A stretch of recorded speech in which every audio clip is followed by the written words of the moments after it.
अग्निरे पुरोहितं यज्ञस्य देवभृत्तिजम् होतारं रत्नधातवम् अग्निः पूर्वेभिर्वृषिभिरेभ्यो नूतनैरुता. So thank you everyone for being here. We have a special video today. So when the party team originally made the Kritika Nakshatra video, EVG was missing.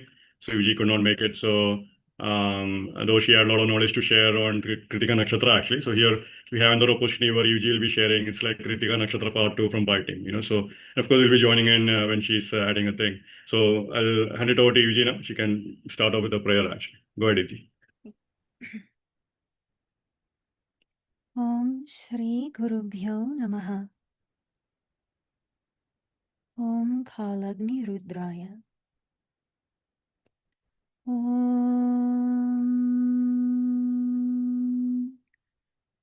Mahajwalaya Vidmahe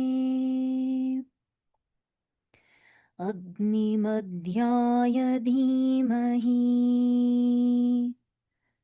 Tano Agni Prachodayat. Om Namo Bhagavate Rudraya Neelalohitaya Vishnu Vallabhaya. Om Namah Shivaya. Om Namah Shivaya. Om Namah Shivaya. So first of all, I want to start with bowing to all of you as my siblings in this vidya and as my teachers and my gurus. I ask that everyone be protected from my ignorance.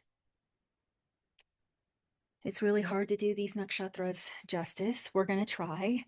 So even though I'm presenting the part that was left out, the Pi team is going to chime in. Please, guys, share your knowledge with me. All right, let me share my screen. So we're honoring a big Devata today. This is the thing. Agni, Jata Veda. Big Devata of the Ruk Veda, of one of the most sacred Devatas. So if I'm graced, I'll be able to do some justice. Can you see my screen, guys? Okay. Yeah. And before we get started, guys, in the light of siblings, I get questions about how to contact me. And I can tell you my website is jyotisiddhanta.com and the email is admin@jyotisiddhanta.com. I am booked out really far in advance. So there are students, I actually even prepared just a little PDF of these dear students have been working with me for a long time. They studied with other teachers too. I'm not, Tulsi here studied with other teachers. Ekaterina is very devoted to K and Rauji. I mean, they've studied with other people. I'm not the only teacher, but they have stayed in my advanced class for so long with nakshatras. There's a few of them working on a manual. Tarun here, Nandita, Ekaterina, Jane Ann. They're all working on a manual for the nakshatra technique, so that'll be also something for students soon. But there's 2 of them offering sessions. According to nakshatra, they give nakshatra jyotish readings. And Nandita teaches the technique that you see me do on Kapilji's channel and on Dr. Paiji's channel. She's just lovely with this. She's so devoted and she's very devoted to her students. So I wanted to show you all of you guys her. And Allison here has finally stepped forward to start giving sessions. So they aren't me. I'm not a guru. I am a fellow student. I feel like an elder sister in this. They will have their own style. They'll have their own background. I am not a guru. I do not like that business. I do not want disciples. They will have their own way of doing things, but they will be following the technique, okay? So I'm not saying that they're going to behave exactly like me, or they might say something different. That's okay. But they are doing the technique. So if you guys are looking for that kind of a session with someone, I just wanted to recommend those 2 students, and I wanted to bow to their devotion properly in the light of Agni. I always pray that all my students outshine me. Okay. All right. So let's get down to Kritika, guys. First, I wanted to show you guys something interesting. How Togiji showed us the sperm cell going into the egg with the Mugga video. Look at how much the ovum looks like Surya. Now, this is going to become important because when we're entering the realm of Agni, we're entering one of the most important tattvas that makes life possible, and most people don't relate it with Devi, but we are about to see something amazing with that. One of my dear students, she's very devoted to K and Raaj. She's got her own thing, but she's been in my class and she's brilliant with Sanskrit, Ekaterina. She sent Durga Suktam, and it's full of Agni. Agni this, Agni that. So we're going to go over that. She brought it forward in the class, and I just thought it was brilliant. Okay, so I wanted to lay a little foundation of how different this may be than what people are thinking. Okay, so let's open with we've got a lot today, guys. So please, if you're not watching this video, I want to encourage you to watch it because I put a lot in the presentation for you to have screenshots. I do this for students that are sincere so that they can find all the resources. So let's start with the Devata of Kritika, and let's do justice to that. Agni, fire tattva, fire element. Without that, there's no chemistry, there's no light, there's no transformation. And though we call this the cutting star, when you see this star of hunger down here, please don't think I'm going to be talking about cooking or anything like that. No, just wait. It's a very important reason I am bringing this up. And first of all, I wanted to honor Agni Dev as the teacher of Jyotish Shastra. Agni Puran has a lot of Jyotish Shastra, but also he's that which illumines. The Agni Tattva is the light of anything, the luminaries. You know, it's the Adi Devata of Surya. Tejas, the light of the mind, the light of the intellect even. So to digest anything, whether it's food, whether it's knowledge for comprehension, you need light, sight, let there be light, right? So tapas is another feature of this, to create friction, heat. So this is one of the most important nakshatras to understand life, and it's one of the most important devatas to understand. Really, we couldn't understand without Agni. It's also the cutting star. Now, this is very interesting from the Agneya, the Agni Puran. Agneya is one of its names. Agni gives bhukti and mukti. And look, it's falling in the last portion of Aries, and most of its padas are in Taurus, the second house. And this becomes a really pointed place that we should concentrate our awareness when we're trying to understand what Kritika really is. Where is Kritika on the Kal Purush? Well, let's look at something here. This is a lovely little website. I left his name, Srinivasa Rao. He gathers all this knowledge and puts it on his website. It's a good resource for students because he often takes clips from the direct Shastra. Everything is food. Everything is a play of Agni and Soma. We are in a Havan Kund. The world is a yajna. The world is a sacrifice. Kal Agni is devouring us all. Time is eating us all. And here are some of the classical statements about the relationship between Agni and Soma. There is a constant consuming that Agni is doing. So consuming anything is always Agni. Whether it's knowledge, whether it's pleasure, whether it's consuming through the Indriyas. All the Indriyas are on the face, the second bhava. That's why Rishi Parashar calls it the house of desire. Because what you see, what you hear, what you taste, you move towards, you have an engine, right? Agni, desire. You move towards that to consume it. We're consuming every moment through your pupil. Light penetrates your pupil. That's why the pupil in your eyes are referred to as yonis. It's said that your mother shapes your pupil in some of the Shastras. That's not a mistake. It is getting penetrated by the light. And it illumines this world around us, the stula indriyas, the gross senses, illumines this world around us, and our eyes consume all these forms and colors. So there is a constant play of the consumer and that which is consumed. And this is the basis of creation. So everything is food. Literally, time is eating everything. And it's assigned to even eat Brahma. Even Brahma becomes a soma for Kal Agni. Even Indra, the Devaloka, all the lokas become food for Mahakal. So please take a screenshot, guys. I'm not going to, of course, read everything on here. Students that are serious, please watch this on your laptop so that you can find these references yourself. I'd never want anyone to take my word for it. So this is exactly what I just described. This would be good to take a screenshot of as well. This Kal Agni Rudra Upanishad is about the Tripundra, the 3 marks of Lord Shiva, and ash, vibhuti, from a dead body. Because all will be consumed by this fire. We are the soma. He is the cooker of the universe. He is the cook. Hunger is the nature of this realm. Everything is driven by hunger, whether it's a desire for knowledge, it doesn't matter. I have people come to me and they'll be like, I have no desires, but yet they're wanting to consume the vidya. They got a lot of desire, actually. It's just not what they're referring to, is it might not be through the gross indriyas, but it's still hunger. Okay.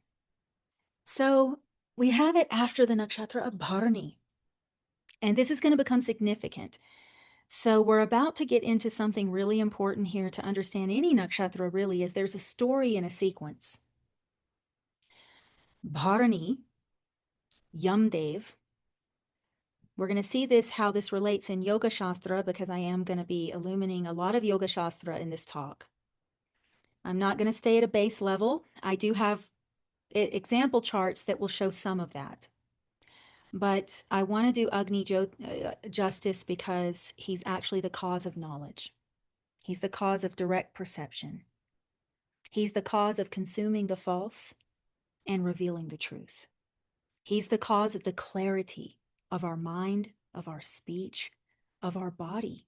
It's said that Agni even shapes the fetus in the womb. He gives shape to everything. So it's important to understand when we're looking at Jyotish Shastra, we're looking at karma phalita, karma. Your chart is a prison. It's not your soul. It's not you. It's a temporary one life prarabdha karma. It's a prison.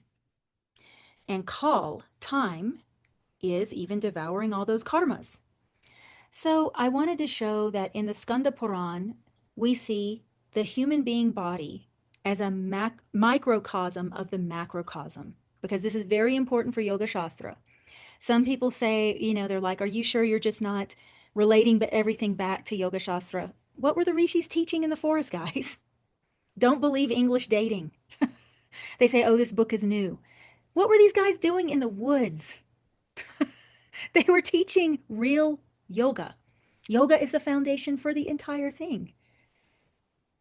So they understood the cycle of lives and deaths. And when the parabdha of this body is done, Yamraj comes for you. And he restrains what? The pranas. Pulls them out of the Brahmarandra or wherever, whichever chakra you're going to exit the body. And then he restrains you to another womb. Kritika is the next nakshatra after him. So that's very interesting, right? So with Bharani, the Kritika's relationship to Bharani is not of death. It's a birth. Revati's relationship with Bharani is that of death. That's the medical trinity. Revati, emergency room or emergency nurses. Ashwini, the emergency doctor. And Bharani, you're dead.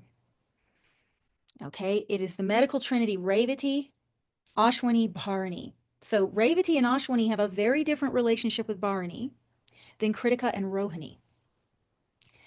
Kritika's relationship with Bharani is that of life. The pranas have now been installed in a new body, and the Brahmarandra is sealed. Baby's head is still soft, gets hard as you grow older and get hard-headed, literally. Okay? So when you're ready to take a new body, you get a mama, you get a mummy, you get ma. And right after the baby's born, what is it? After it takes its first breath, now yogis always say, Vayu stokes Agni, stokes the flame. So the yogis always said that the breath of life stokes the Agni. Now they knew how to manipulate that for moksha. But in a basic living being, the minute it takes its birth, it breathes and all of a sudden it cries for food. Ashwini, the 2 nostrils. Bharani, fate is sealed. Technically, fate gets sealed in Rohini, which we're going to do next. Brahma. And trust me, I have a lot for that one too. The fate is sealed on the forehead. What part of the body does Rohini rule? Guys? Anyone know? Is it forehead? The eyes and the forehead. Yeah, Mrigashira, they associate technically with the eyes for whatever reason. Rohini, they put in the forehead. Brahma stamps the forehead with fate right after Kritika. So this is a Nakshatra Purusha body parts, right? Which I'm mentioning the forehead kind of thing. Just to Yeah, make it clear. nakshatra. Yeah, thank you. Yeah, if I do anything like that, guys, correct me. Yes, to so that the students know. It's So interesting. You're pointing your mother because it is this nakshatra, the moon. I'm going to Exact. get there. Right, okay. That's right next. That's just, you guys might have some things come.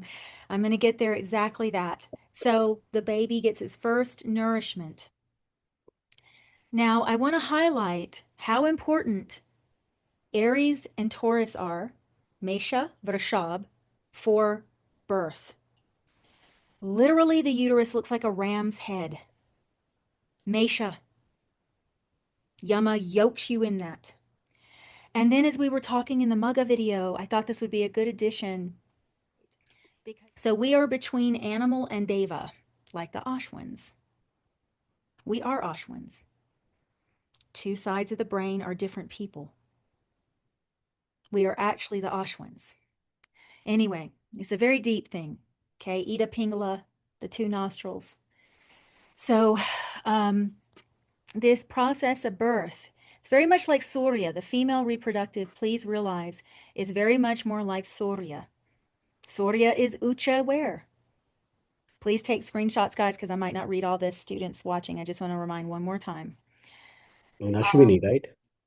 Yeah, in the science, in Mesha. Mesha. He rises in the east. That's the womb. That's why Rishi Parashar mentions that maybe a chart of a female should be read 7th house is Lagna. Because her Muladhara, her reproductive, would then become Aries. And female reproductive fluid and the Rajas, which is the period blood, the menstrual blood, is said to be Agni. Okay, so a woman is related to a Havan Kund. Her uterus is said to be a Havan Kund in the Upanishads. So let's get into that. Kritika's Nakshatrapati is Surya. It's a Shiva Trimurti nakshatra, which we'll get into at a later time. But just think about its Nakshatrapati, and the Vimshotri Dasha is Surya. This is also Surya's Adidevata. Surya is Tejas Karka, Tejas, the divine fire in consciousness, if you want it, for lack of a better word, the divine fire within the chitta that illumines and sees all and digests all, consumes knowledge. Now, this is a really important part of Kritika because this Surya Dev has some role to play here. There's no mistake why they assigned the Vimshotri Dasha Lords. Our DNA cuts off at 120 years. Technically, in the Kali Yuga, for whatever reason, we're supposed to be living 20 years, but we have Rakshasas interfering. I won't get into that. People are poisoning us. But technically, you're supposed to be living a 120-year lifespan. So these days, I just want to draw attention to the Nakshatrapati of the Vimshotri Dasha is very important for human life. Manushya, for the life of humans. And there's never any mistake. So we have Agni eating. Okay, and this is going to be important with our example charts, guys. So I want you to see this once again, screenshots. Okay, I'm not going to read all this to you. Now we get to moon, which is huge. So this is an interesting nakshatra because it's got a nakshatrapati of Surya, Devata is Agni, and then moon finds its ucha point here and Janma nakshatra.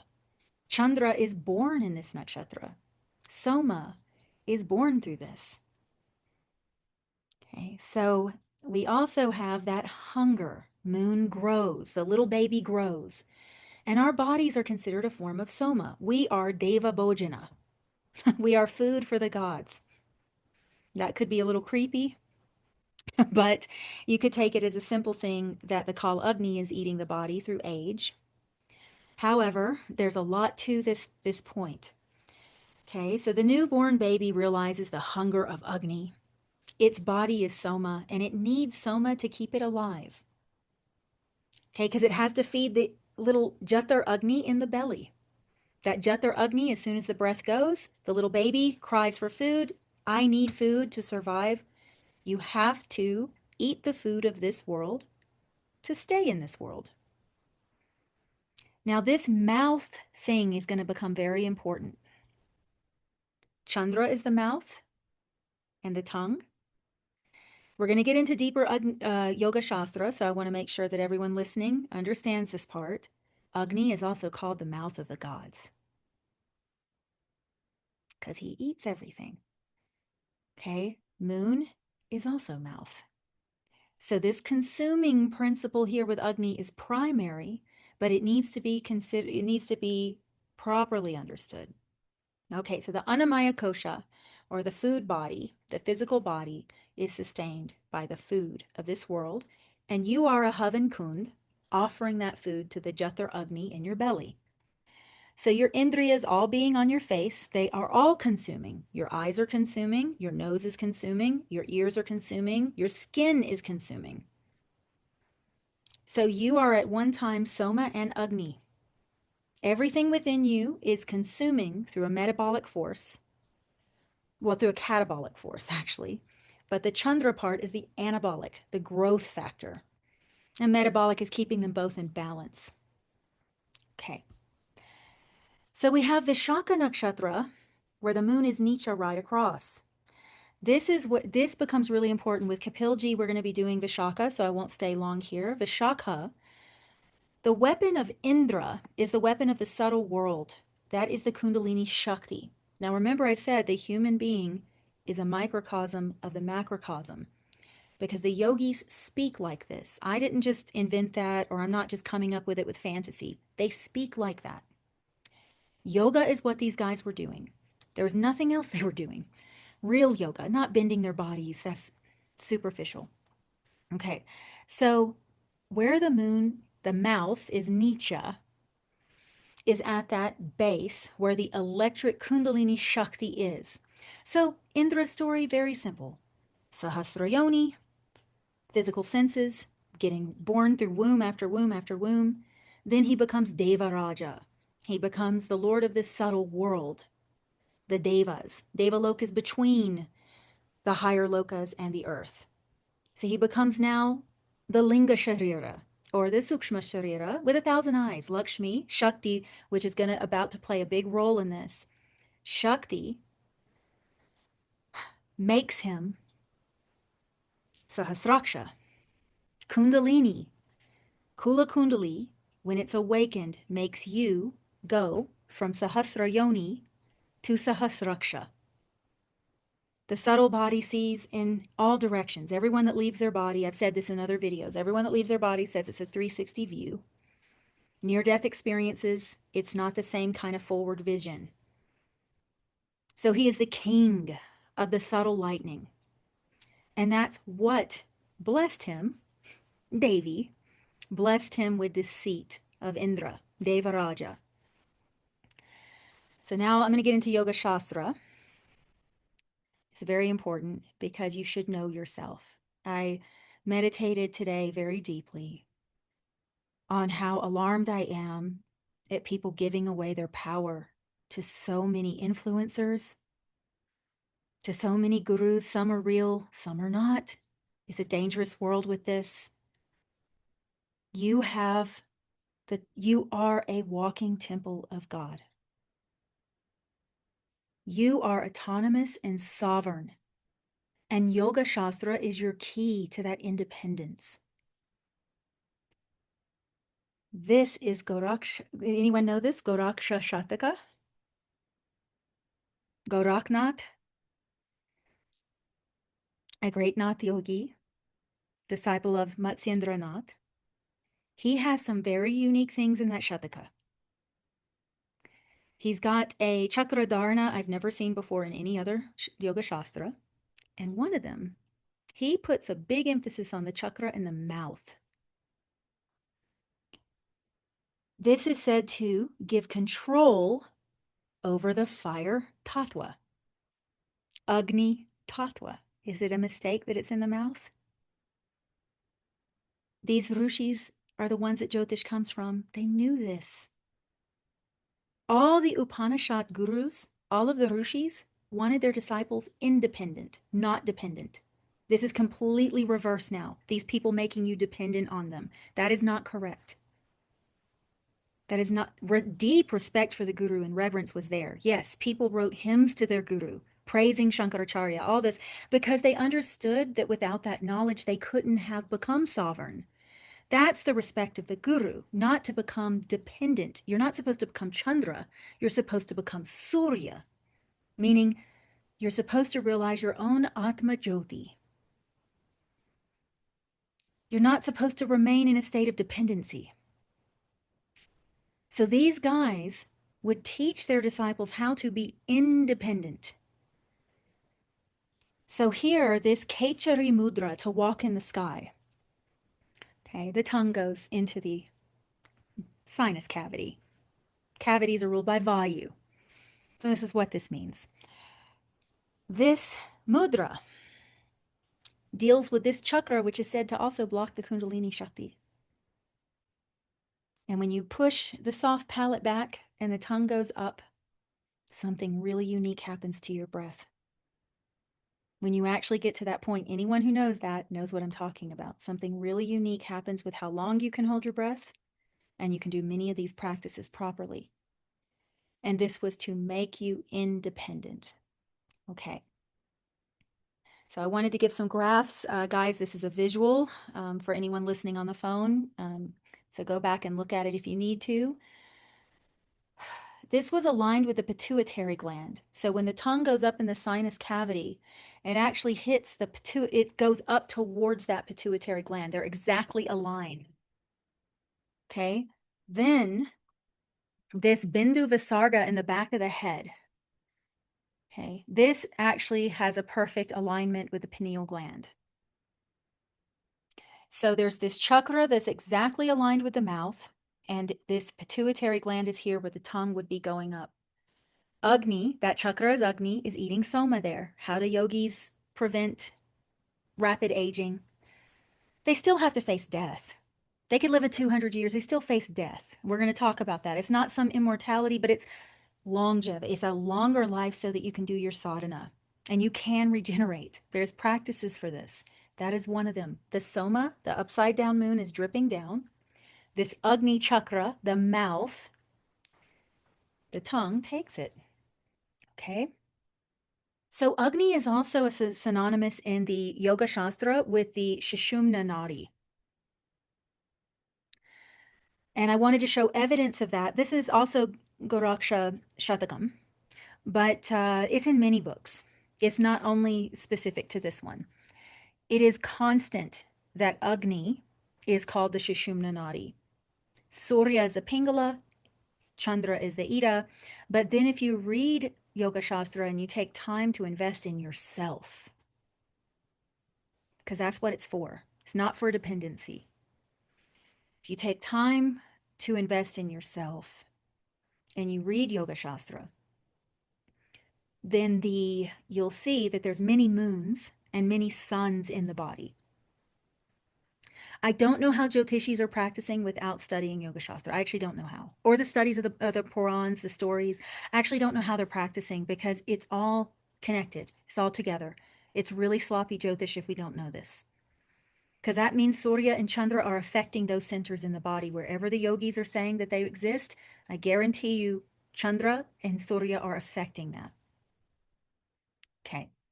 Here we have that soft palette again. It always goes back to that. Havan Kunds. This is another thing I don't see people knowing. The original Havan Kunds in the Brahmanas. And guys, if you have anything to offer with this, please, because this is very unique. I wanted to show you how connected this was to Yoga Shastra. Look at this from Goraksha Shatakam. As a falcon tied with a string can be drawn back again, even if it flies away. Similarly, Jiva, tied by the gunas, is drawn by prana and apana back to the body, is what he's saying. This is why they sought to control Vayu. It's the pranas controlling the mind and making it go everywhere. The original Havan Kunds, one of the biggest rituals was in the shape of a falcon. Yeah, maybe I can just add a quick thing here. It's interesting because just recently in my city, Calicut in Kerala, we had a big, what they call Adhiratram actually. Adhiratram is like what they call as I think they did the Agni Stoma Yagya before, and now the next stage is like Adhiratram, in which you actually had to arrange the bricks in the shape of this particular thing, and then they actually do the Havan. We just had that particular thing recently. Of course, I did not attend it, but like you can see that there's like a lot of YouTube craze going on that front actually. So like literally, it's a great thing. So as you said correctly, like there is this kind of a brick layout for the Havan, and then apparently there are 5 different kind of Havan Kunds kind of thing. And then one of the brick layouts is like this actually, and it's exactly the same thing. Like the concept is that of Garuda being invoked in that Havan Kund kind of thing, from what someone told me many years ago. So, but it's great. I'm glad that you're explaining that actually. Yeah, I didn't know that this was happening for you too. yeah, I No, didn't know. yeah. Like yesterday, I was watching this video actually. Is Yeah. it that rain happens after that? That's the event? Yeah, Well, this one was more what they said was that they'll do the rituals even into the nighttime actually. So it's more like bringing that spiritual awareness in the it's darkness a of life. tapas yagna. So there's something going on with these things always. They're always connected. These guys were not disjointed. Not like Western scientists. Oh, you study this. You know that has a government feature anyway. They wanted to make sure that you're a specialist in one thing like that so that knowledge remains divided. These guys did not think this way. These guys were integrated because they were benevolent. They weren't seeking control of the people. Okay, so this is very cool. I did not know that, Santipji.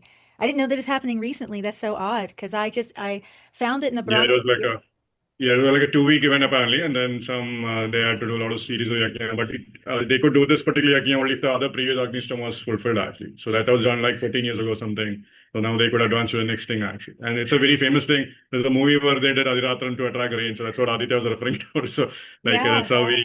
And there's a lot of hidden blessings with that also. So it's There's kind of interesting that. There is a nice Malayalam movie based, correct? Remember? Yeah, there's a famous movie where the communist son and the priest father is. Yes. Finally, the priest father does the Adhiratram and then convinces that rain has come. A And the beautiful communist movie. son. One should see. It's a Yeah. Malayalam movie. It's a great Yeah, movie. Send it to Yeah, me. yeah, so- I don't Yeah, I understand will. Malayalam though. You'll have to give me a subtitle. Yeah. Yeah, no, I'm And he sure. challenges his father, what is this nonsense and all Yeah. you are doing? And then finally, Yeah. at the end of the movie, he himself becomes that. His father is dead. And now he understands all that. And he's so impressed that he takes the role of his father finally at the end. So it's a Oh, nice wow, movie. that's such a Surya. That's such a Agni Exactly. type thing. Yep. Yep. Wow. Okay, it's cool. No, I've had this in my notes for years because I didn't know. No one's ever taught it to me. I've been like, what is this? And then I can think of it from the Yoga Shastra point of view, but Agni in Yoga Shastra. So the Surya, when there's a certain sun in the Nabi, this is also in Goraksha Shatakam and many other, there's a Surya in the Nabi and it burns upward. And it melts the moon. And guess what they say? The moon rains down. The moon rains down Soma. So maybe this is for rain. I mean, maybe in a No, it physical is actually what happened. I should say this story actually. I used to work in India back, correct? And I had in optics division, I had a person. He was an optic scientist. Of course, he retired after that. I came to US after many many years. I saw him in one video where he was putting his spectroscopy during this ritual because what was he thinking is during the ritual, we are putting some of the elements in the fire that is like a cloud seeding process. Yes, it's Right. And cloud that seeding. process, so that was he was trying to get the spectroscopy. I said, "Oh my God, this professor, what is he doing here?" And I Yeah. had that video somewhere, and it was after many years I saw him in YouTube, and it was Atiratram again. That event brought me back to my teacher in a Aditya, YouTube video. Yeah, you're no, yes, Aditya. You're our yes, Surya, Aditya. yes, Yeah. No, But one that's of the things I think they would do also, like, you'd burn the entire thing down. They'll burn the he was entire no, yes. the Havan Kund place and all that. There's no more thing left. And the entire Yagashala is burned down, so that kind of thing is also a fairly common thing practice in this Adirathram as well. Yeah. this is interesting because when the householder, you were supposed to be a householder to attend a Havan. Mhm. Yeah, And all householders had their homa, their Yeah. Agni homa that they did in the morning, cloud seeding. If everyone was following Dharma, we Yeah. wouldn't. You see, it's actually so intelligent and it's all natural. It won't destroy the environment. Yeah. This is so beautiful. So now we get to the Korma one. I couldn't find a good image of it. But this is very interesting. And I want you guys to think about this a little bit so that if anything comes to you later in this talk or anytime, there is something in the Brahmanas. I've saved this for so many years because I've always been some link with this. I don't know. So they were asking for this blessing from sacrifice. So it stood still from Agni. It stood still for Agni. So Agni became the god of the sacrifice. The blessings or whatever they were appropriating stood still for that. It stopped moving. And I understand it from a yogic sense. I don't understand it from the story. Okay. So everything stops for Agni. Everything stops for concentration. Everything stops with illumination. But it became the shape of a turtle first. The sacrificial cake became a korma. And right when it became a korma is when they said Agni and it stopped. So there's some relationship between this korma and the Havan Kund and the Agni that's esoteric. I, once again, deeply understand this from Yoga Shastra, but I bet it has other meanings like you guys are bringing in rain. I bet it has something that you may think of. I can explain it from the turtle shell. Kapal. It looks like a skull cap. So in Yoga Shastra, sometimes the turtle shell is in reference to this skull cap and what is going on in it. Why does Kali hold the skull cap? Why does Kurma avatar become the foundation for the churning of Mount Meru? Because Meru is mentioned in all the Yoga Shastras as your Sushumna, Nadi. So whatever's becoming the foundation for Agni, the Sushumna Nadi. Okay, the Ida Pingala, the Devas and the Rakshasas. If you have a very base understanding of the Rakshasas or Asuras, if you disrespect them, that's wrong. They're a very important force of nature, but they won't stop consuming. They won't stop taking others' place. They'll keep consuming. Indra's seat, Agni's, they'll displace everyone because of their consuming. They're the Pingala Nadi. They're near the mouth of the serpent. They're near the mouth of Vasuki. Vasuki lets out the poison, just like the Pingala Nadi. The Asuras are heavily linked with the Pingala Nadi. Do not disrespect them. There is an Asura in every chariot of Surya monthly. Rakshasa. Because they're overly powerful. And that's where the Pingala Nadi is where that force comes from. The Devas in this case are the Ida Nadi, because all the Deva attributes, that cooling. You see, Agni will never take the seat of Indra. Vayu will never take the seat of Agni. The gods do not have that kind of appetite. They stay and serve dharma. They serve dharma by staying in their station. Ida Nadi knows everything is connected. And you can see this through strokes, actually. If the Ida Nadi side is functioning, a person will feel one with everything. If the Pingala Nadi side is functioning, they'll think they're always right. And they're very harsh. And it's very clear. The Devas are the Ida and the Rakshasas are the Pingala. With that proper respect for that force, it just doesn't know when to stop consuming. So there is this with Kurma. Kurma Puran is all yogic. That's where you get Ishwar Gita from. The Gita of the Shaiva tradition is in Kurma Puran. So if you guys think of anything more practical with this Kurma thing, just keep thinking of it, because I'm definitely giving the Yoga Shastra portion. Then I will. Only thing that I felt that was interesting here was that there is when you say the Havan Kund kind of thing, right? So like if you do the normal three mandal of Agni, then Indra, and then Soma kind of thing. So then they do say that there is a process where they'll say, finally you have to allow like apparently in deeper, when you do the internal yogic sadhana, when you do the internal yogic process kind of thing, internal Havan as it's called actually. So internal Havan when it's being done. So there is a process where they apparently ask the internal Havan, of course, you have to consume everything. So then the Ganapati whom you did Havan externally, finally you have to do that Ganapati so that you have to sacrifice Ganapati himself to the Havan within. The same Devata you are actually doing Aradhana for, you're doing the Havan for. You have to sacrifice himself in the Havan Kund within is a real concept actually. So it's very interesting because like it's not for Agni, right? So like I think the logic here is that here you have the Yajna here and then you have the Ashwin Saraswati Indra called out. So it's like one way to capture the three mandala here.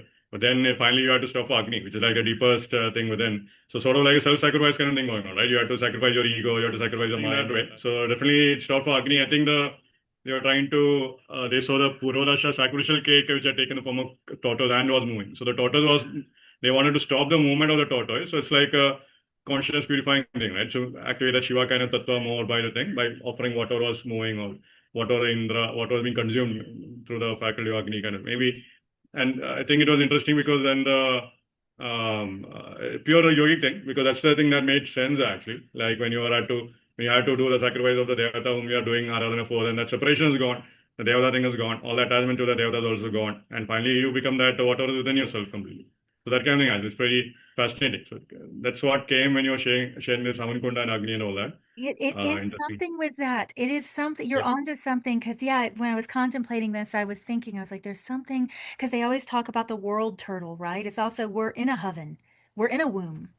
The earth is, Bhumi Mata is a Havan as well. But they say, you know, they have the turtle of the universe, right? That whole, something about sacrificing the support. Mm. And maybe when Could you be that. said something about this ahamkar, because ahamkar Yeah. is very pure too. These terminologies are taken and made tamasic. It's made very tamasic. Ahamkar doesn't only mean pride, that's silly. Abhiman is pride. So I always say this, ahamkar is just I exist, basically. You know, I am a human, I am an animal, I am a plant. It's just the I kara, the producer of aham. So this thick head, this shell that looks like a turtle, they compare it in some yoga tantras, the Kapalini, that is your own skull cap, because you're drinking the nectar that's coming down they're drinking out of the skull cap. And these tamasic people think, oh, this is because these people are violent and, you know. So anyway, this is profound for sure. Okay, so let's get to this Durga Suktam, which I really give credit to Ekaterina. She put it in the group and she does a lot of her own studies. She has quite a few teachers that she studies with, and she brings this beautiful, these beautiful Sanskrit things to us, and very traditional. I tend to lean more towards Yoga Shastra, Yoga Tantra.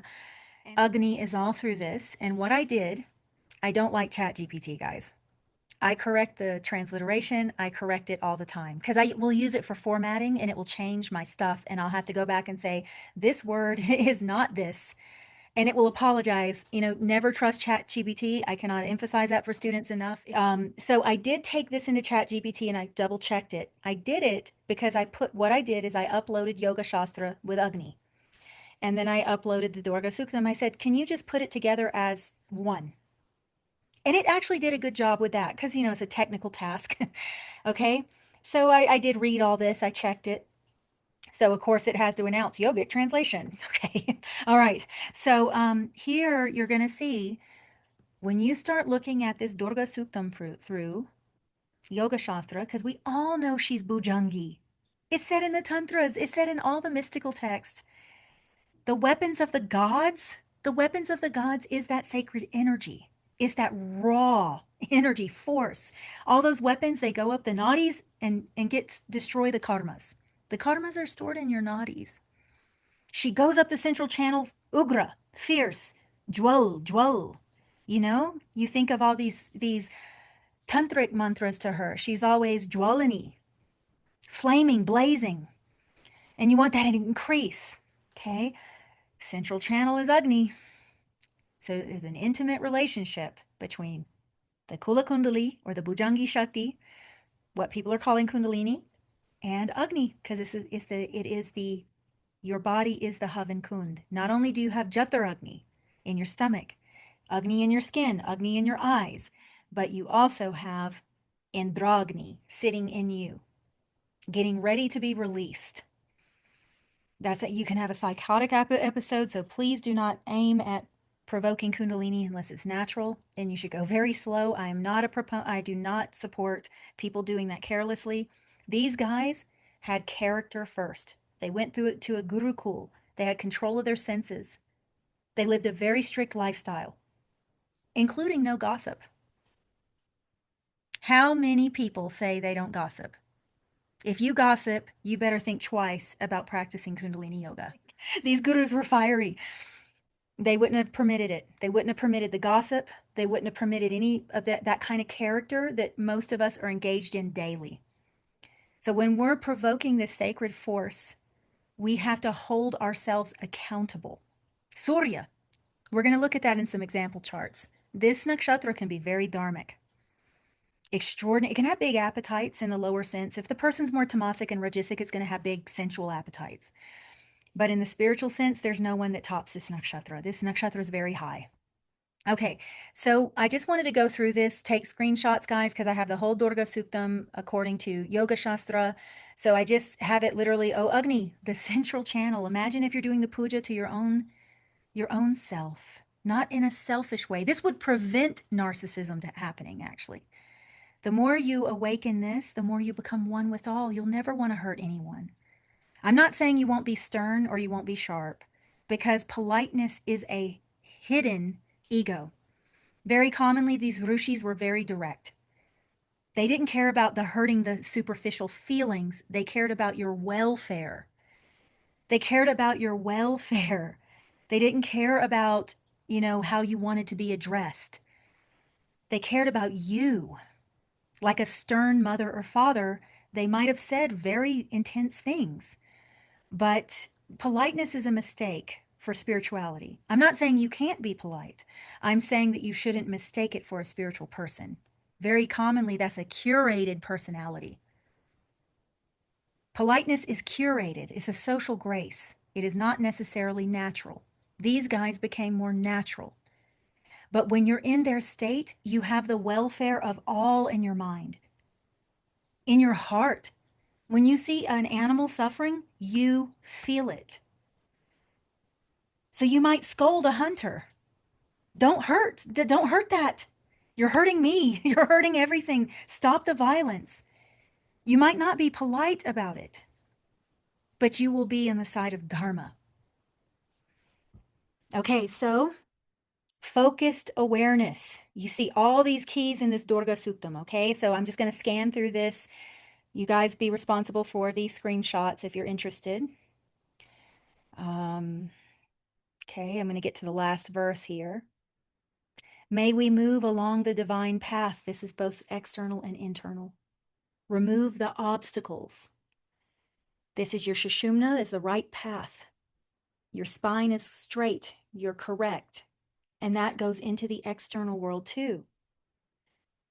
So, of course, ChatGPT did its little summary here, and it didn't do a bad job there because I had uploaded the PDFs. Okay, so if you look, the Durgani, the obstacles are karmic obstructions. Even your vasanas, all that stuff, all those imprints, all those sanskars from previous lives. You're asking her, Jwel, increase this luminosity, go up the channel, destroy this. Devour this so that I can go from mortal to immortal. This is the immortality. Okay? Now this Ya Devi Sarva Bhuteshu that we always hear, Navratri, this beautiful Ya Devi Sarva Bhuteshu, Trishna Rupena Samstita, Namastasye, Namastasye, Namastasye, Namo Namaha. This is such a beautiful, beautiful shloka. That Devi who resides within all beings as hunger. If you didn't have hunger, you wouldn't be propelled to do anything. Hunger is linked to willpower. And we're going to see that in the charts when we get to examples. Willpower, hunger, thirst. On a mundane level is what keeps the body alive. But you hunger for all kinds of things. You're thirsty for all kinds of things. Knowledge, independence, freedom, strength.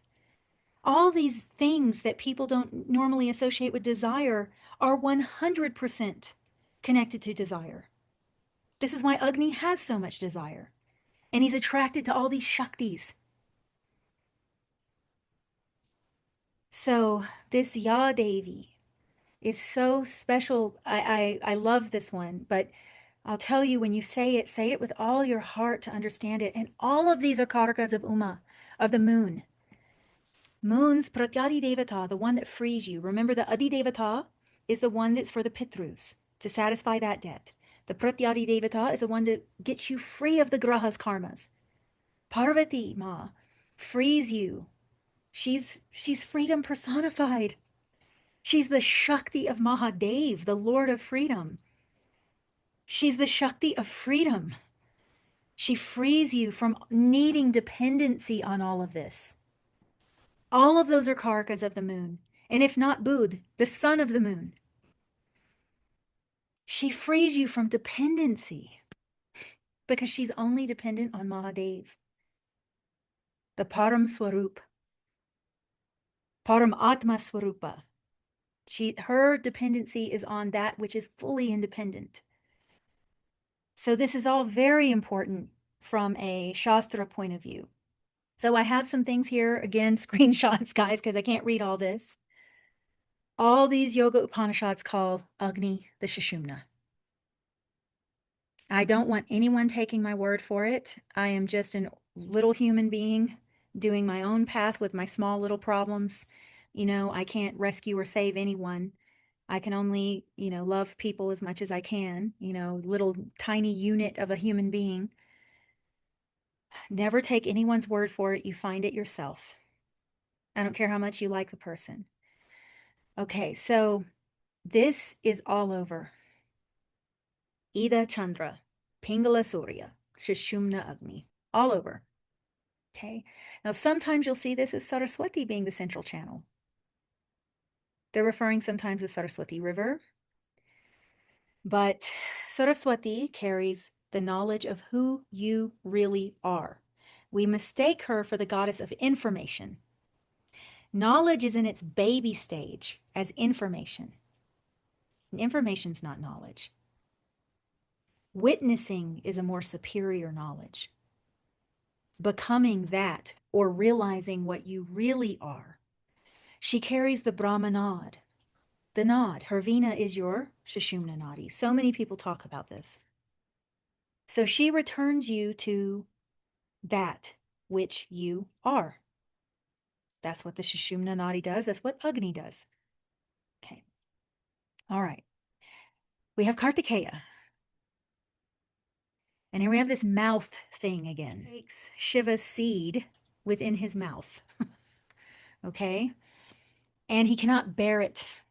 Now, this is yogic to me, but people can just think they're telling the story this way, okay? They weren't repressed, guys. These guys weren't repressed. They weren't petty like us with politics, and they just were not petty. Everything in nature was there, and they accepted it. There was a way of dharma, but dharma has more to do with that which does not displace through uncontrollable appetite of greed. That's what they were more focused on. Asuras, it wasn't defined by their sexuality or their political preferences, or come on, we've got to grow up. Nature has everything. Adharma was actually that which ate or takes too much than what its portion is, its portion of bhagya. If you take more than your portion of bhagya, you are an asura. They're defined by insatiable appetite. That was adharma.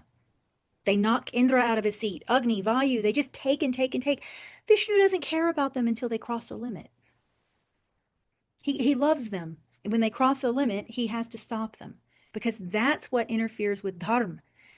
Draupadi says, I renounce greed. She says this to Dhritarashtra when he offers things back to her. She only takes the Pandavas back. She won't take the kingdom or anything. And he says, why? She says, O king, I renounce greed. It is the destruction of dharma. She only takes her husbands back.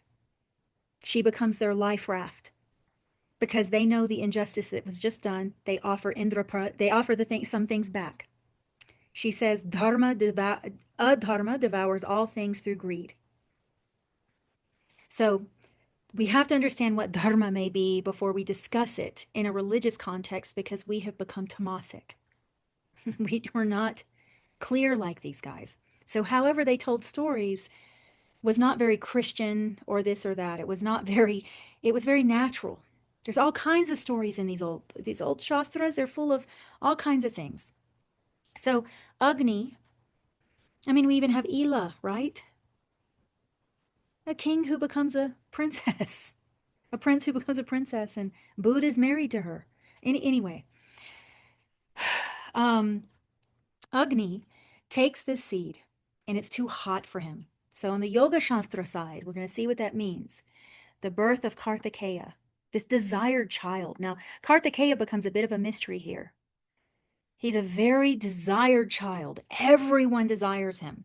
Could Kritika be the favorite child or the desired child? Everyone's fighting over this child, you know. Agni tries, can't hold the seed. Ganga can't hold the seed, okay? Eventually, it gets released into the reed forest. And everyone in the South will know this story because of, you know, Kartikeya's names, Murugan's names, right? So this is an interesting thing to consider right here. Skanda literally means something that busts out. Okay? So Agni, he's a mouth. So this is a very yogic story, in my opinion. And Murugan becomes the leader, the guru to them. All these people in the forest. Isn't he considered he's like the eternal guru, right? You guys know a lot about Murugan. I've always loved him. Yeah, he's supposed to be the, the Brahmanaspati, like, the lead, the guru kind of form is usually with Murugan, actually, Kartikeya and all that. The Siddhas would worship Murugan, for instance, and they were like the ultimate gurus. They would maintain knowledge kind of thing. And of course, he's also supposed to be lover of those who study the Vedas kind of thing as well. So Murugan has a more Vedic kind of a thing going on. So apparently someone online was telling like how Murugan tried to bring down the tantras because that was not Vedic kind of thing. So like he threw the tantras down, which Malsinath got or kind of thing, and she was sharing. But at the same time, he was someone who kept maintain the Vedas, someone who loved Vedas and all that was being honored and all that. So yeah, Murugan is having the guru form anyway, and usually the veil, right? He's carrying the veil kind of thing. So that points to that guru kind of a tattva much more strongly as well. Yeah, without doubt. So Yeah, interesting thing is that right-handed path is what I hear. that's correct. Yeah. That's correct. Yeah, you're right. Yeah, right-handed Vedic path, the more upward moving path and all that kind of thing actually. So Murugan definitely has that. Okay, most of the time when many Shakta Sampradayas also there are Murugan where they keep as the Guru and all that. Guru Sankalpa is usually with Murugan also in many cases. Many cases they actually call on Murugan. The form of Murugan is usually considered to be a Guru also. Like the six-phase Murugan is usually considered to be a Guru Tattva kind of thing. So to embody the Guru Tattva kind of thing in that regard. So yeah, all that thing is there with Murugan without doubt. That is interesting. This is an interesting story to contemplate because Ganga could not hold it, which is usually in reference to the Ida Nadi. It's very common. It's going to be very deep. You have to contemplate it more. So Kartikeya is often associated with Kritika, and he's often associated, for whatever reason, he's with Agni, like Mangal, any carrier of Agni, they'll associate Kartikeya. And Ganapati has all the stories with the moon, cursing the moon, controlling the moon, walking around his mother and father, which was more intelligent. It shows the intelligence of devotion, which is the Ida Nadi. Kartikeya does what in that story? Kartikeya takes logic and he goes around the universe logically, which belongs to the Pingala Nadi. Anyway, it's something for students to contemplate and they might see something very deep in that. Okay, guys, so let's get some example charts. And if you have anything to add, now we're getting into Kritika as a nakshatra and what it may do in human life from the most base level to the higher level, because we're all at different stages of consciousness. Okay, so we know the craving, the appetite, the consuming. We've talked about that in length, consuming of the Indriyas. It's said that Agni gives both bhukti and mukti. And that's true. Without the clean, clear functioning of the Indriyas, you can't consume anything. Okay, then reduction. He's also a reductionist. Fire reduces things to ash. This is the assimilation of nutrients. That goes into your mental comprehension as well, mental digestion. We're going to see a great saint I have the chart of that talks about the uselessness of information because it leads to confusion. And guess what he's got? Surya and Kritika. Because it's reducing all the useless information to ash and mentally digesting that which is valuable. What is the core essence? Agni is eating the core essence. Simplification of information, so leaving behind only what is most important. Leaves behind the reality. The reality of this body is ash. Starts as earth, returns to earth. That's the reality. Agni can't lie. He's going to reveal the truth of something. If the body dies, it tells you it's not the truth because the truth is immortal. So Agni reveals the truth. Willpower. This is very important association with hunger and thirst. If you do not have that, you'll be the type blaming the planets all the time, paying these pundits for expensive rings. I warn people about that all the time. I hurt for people. I've seen people pay $5,000 out of some account, more than that. I won't say the amount. They had it for their family, thinking that this ring is going to bring them more wealth. I'm going to step in here and say, be careful, because I care. I'm not trying to be rude. I'm not trying to go against any tradition. I'm not saying rings don't help somehow. But God, for God's sake, use discernment. Okay. Let's look at some appetites, guys, and I'm going to debunk the Jupiter in the first as being appetite. Everyone uses Marlon Brando's chart to say the Jupiter in the first gave him the appetite. I'm going to show you evidence of what gives appetite. Agni. Mangal is the carrier of Agni Tattva. He's got it in the second.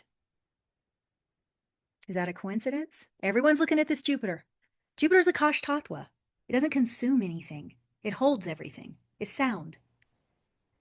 Devanand has Jupiter in the Lagna and he was a skinny guy.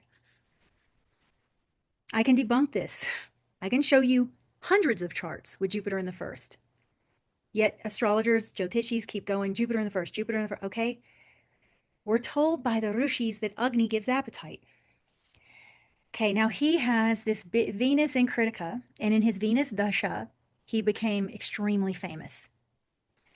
There's an iconic energy that comes along with the nakshatras of Surya and Surya himself. They can make you an icon. His first Dasha at birth, this Venus in Kritika, is in the second. Those that know the nakshatra technique, Nandita teaches this, by the way, that I introduced at the beginning. I've shown them numerous charts. I never have anyone blindly trust me. Numerous charts. He was born with that Venus in Kritika in the second. That was his first breath. And Venus loves to be absorbed. So when you get a relationship with Venus in Agni, you can have a huge appetite. Even his Mangal is sitting in a Venus nakshatra. Don't miss that. This is a very simple thing. And he had an appetite for life.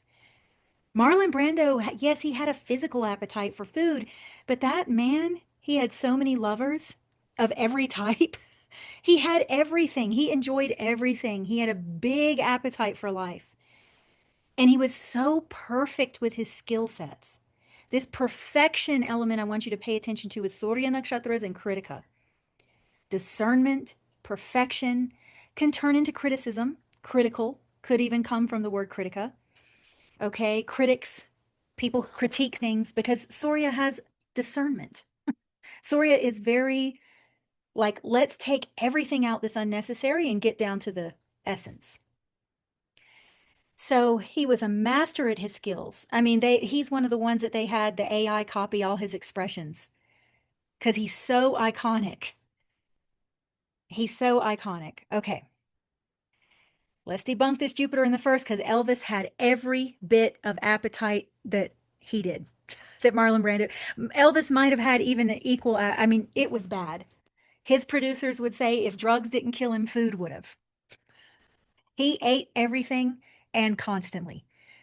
And that's probably why he died. I mean, he died on the toilet, I believe, poor guy. You know, he was eating fried banana sandwiches with bacon and peanut butter and mayonnaise and stuff. He would eat a pound of bacon in the morning. What's in the second house? Agni Tattva planet in a Venus nakshatra. Agni is in the second, Surya. Just don't take my word. Look at where Venus is. Venus is in a Surya nakshatra. Oh, I also have that, so no worries. Do you have that? No, Toki? Do you have an Agni? Oh, you have Venus and Surya conjunct. You do. Yeah, man, you can consume like Elvis said. Yeah. That's why I'm always eating. He's always feeding Agni. Yeah. Look at Bill Clinton was known as a glutton. I mean, there were so many articles on him just loving Southern food. And Mangal is the carrier of Agni Tattva, second house with Venus. So I'm just highlighting, guys, be very careful when you're analyzing someone's chart. Never say Jupiter in the first makes someone fat. That's untrue. I will show you skinny people with that.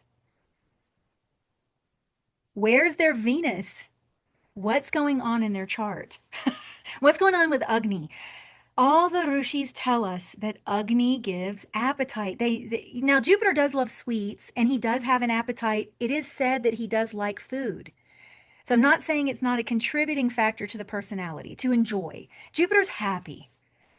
So he likes enjoyment. Jupiter is probably what you would say, he's the,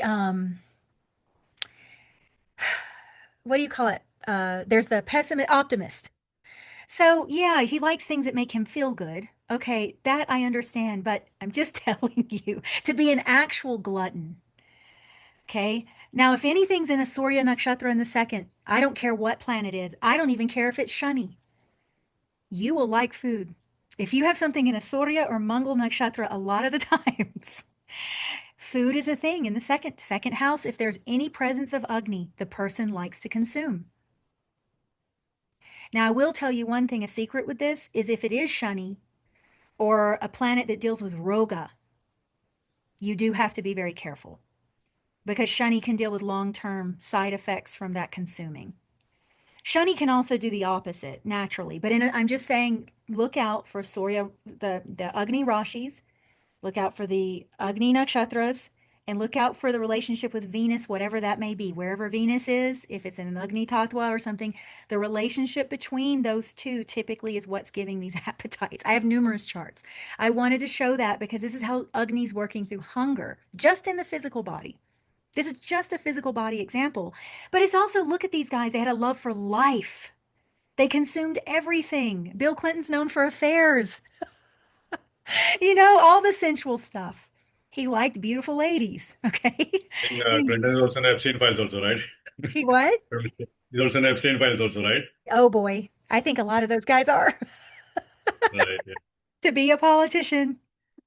Just, but yeah, he definitely, these guys have that element going on. I even think Trump has his Jupiter in a Mars nakshatra in the second, and he's known to eat all that McDonald's and stuff. So I'm just telling you, it's Agni that eats. That's all I'm trying to get people to see, and that includes knowledge. Now, there's someone unexpected that had a huge appetite. Paramahansa Ramakrishna was known to eat plates of food at a time, but he would specifically love sweets. He would call out in the middle of his satsang sometimes, gulab jamun. Now, this has a deep meaning, though, to retain the Annamaya Kosha when you're in that kind of samadhi. To put the earth element into the Agni keeps the body alive. It keeps it going from you leaving the body. He would actually say this, I need it now. I need it now. I need the food now.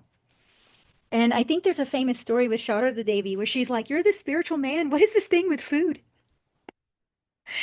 Surya in the second in a Mangal nakshatra. Just I'm just saying. Surya in the second with a Mangal Nakshatra. Okay. He also had Rahu and Kritika. So it was a good chart because he was born into Rahu Dasha. So that's his first breath is through Kritika. And he was extraordinarily discerning, as a matter of fact. This is his Atma Karka. A lot of Avadutas have a Rahu Atma Karka, many of them. But his was in Kritika, puts his Jupiter in the second. It wakes up that Jupiter in the second too. And that Jupiter in the second is retrograde looking at that Rahu. Very, in this case, it turned out to be very spiritual. Second house is very important from the first breath, the Dashapati from the first breath. So retrograde planets are looking behind them, right? So that Jupiter's looking at the Atma Karka. But he was born into this Dasha. Surya Nakshatra. Shani was awake too at his birth, stimulated, because he was born into Rahu Dasha. So all those planets sitting in Rahu Nakshatras, he has a Rahu Nadi trine. This is a beautiful chart to study, actually. Okay, let's get to Kritika that is not an overeater. Look at Shani is in the second, and it's in a Mangal Nakshatra. It's in Mangal. But you know what? He spent a lot of time talking about diet. In his holy science, he fully researched what a human being should eat. So I'm telling you, the second house has something to do with that. But he was a yogi. He was a yogi. Now, I want you to notice about him. I have his Surya Lagna because no one has his birth time. This is Sri Yukteswar Giri. This was Paramahansa Yogananda's guru. And he is an absolute example of a good Surya Lagna. Why? Because he personified free will, willpower. Constantly he was talking about this. He was very singular. Whenever someone has that independence, their Surya Lagna tends to be very accurate. I just covered that with Kapilji. So he's functioning out of the Surya. Look at how many grahas in Aries. This is definitely his right birthday. And Surya is not going to move all day. I checked it. The moon might move a little bit. So depending on what time he was born, we can't depend that he definitely had Shadabhishaka moon. It went into Dhanishta very early in the morning. So he could either have Dhanishta moon, but that doesn't matter. We're just looking at Surya here. We're looking at Kritika. So his Surya Lagna is going to start from Kritika Nakshatra. Look at this beautiful saying here. Do not confuse understanding with larger vocabulary. Sacred writings are beneficial in stimulating desire, here's that Agni, for inward realization. If one stanza at a time is slowly assimilated, these are all Agni language. Slow digestion. Continual intellectual study results in vanity. See what he's doing right there? He's simplifying the complicated ego that has this big appetite for all this stuff that's unnecessary. And the false satisfaction of an undigested knowledge. Undigested knowledge. He's speaking like Agni. This quote is his Surya. He is speaking to you like Agni himself. It is one of the most beautiful examples I've seen. He also had willful death. His willpower was such, and his mastery of the pranas. They call Surya Praneshwar, the master of the pranas. He had mastery over the pranas. He left his body with yogic control. This is a very famous picture of Yogananda Ji with his beloved master. So you'll see this. Look at this indomitable will. Look at this statement. His Surya Lagna is so powerful. Even when the flesh is weak, because Surya always loves strength, the mind should be constantly resistant. If temptation assails you with cruel force, overcome it by impersonal analysis, discernment, and indomitable will. Okay. Now he also had another attribute, Kal Agni. Agni is the fire of time, is also called an Agni. He even had a unique view on the yugas that we see here. I don't know if you guys know that, but his view on the yugas was very different. He had the ascending and descending yugas. I'm not here to debate that or say it's accurate or not. I'm just saying that he was focused on it. So he had a whole thing with the ascending and descending yugas. Very interesting. I think he also had one micro yoga within the macro yoga thing as well. He I think did. He that's also does like a big Kali Yuga, but then you have all the micro yeah, yugas running. exactly. Micro Satya Yoga, micro Dwapara Yoga, and all that. Yeah, exactly You that. might Yeah, be correct, because think about like if you were born at the time of Henry VIII, it was awful. The Dark yeah, Ages were yeah, awful. I mean, that seems like a pit of the Kali Yuga, where we might be in a ascending, but that doesn't mean we're in a, people are interpreting that as going into Satya. No, it'd still be yeah. the major Kali Yuga with an ascending portion of it. Yeah, just like you have Mahadasha and Antardasha of various planets, you have the Maha Kali Yuga, and then you have the Antar Satya Yoga, Dwapara Yoga. And I think we are right now in the Dwapara Yoga phase, if I'm not mistaken. Micro Dwapara Yoga, Antar Dwapara Yoga, Kunda. So, I yeah. think that's what he said. Yeah. Yeah. Yeah. So Interesting. But yeah, it's very unique what he did with that. It's very bright, very, very intelligent. I mean, so this is a good example of Surya's intelligence, a good example of Kritika's intelligence. It's a very interesting thing here. So I wanted to give him as an example, because we're so used with the Kritika examples with affairs and all this. And it's just like, no, guys, that's just because of the appetite. You know what I mean? So if the person's got a rajasic mind, then all these desires are going to tempt them left and right, and they're going to have a lot of ambition for those desires. But you also get people governed by sattva guna under Kritika, tama guna. You get people governed beyond the gunas, people avadutas beyond the gunas. So we need to account for all the manifestations of Kritika. Right? So, okay, guys, that's pretty much all I have. I wanted to hear from you guys if there was anything. I just want to start with the yogic side of this, and then we will go into the esoteric side. I will also go into many themes related to this nakshatra, which has never been discussed in the past. Probably you'll not find this in any Kritika video that we have done or anybody has done. Let's start with now. The first thing that I made a note of is Kritika nakshatra, in my opinion, after doing a lot of contemplation on this, is a portal. When I say a portal, all nakshatras are portals, but this is a dimensional portal which combines with Sun and Jupiter's nakshatras. Let me explain this. And then, of course, when I finish my discussion, we can throw the floor open. I'll give you even the genesis of this nakshatra. The first thing I wanted to make is look at the importance of all the Tripada nakshatras or Tripushkara nakshatras. Tripushkara means three padas of Sun and Jupiter's nakshatras fall in the consecutive rashis, which means all Sun's nakshatras, first pada falls in one sign, and usually it is a fire sign. Remember that. A fire sign and Sun's nakshatra first pada falling into fire sign. And very interestingly, the fourth pada of Jupiter's sign goes into water. Can you understand what I'm trying to say? We're talking about Gandantas, right? Now, let's go to the crux of the thing now. Look at the animal yoni of Kritika, which is a female goat.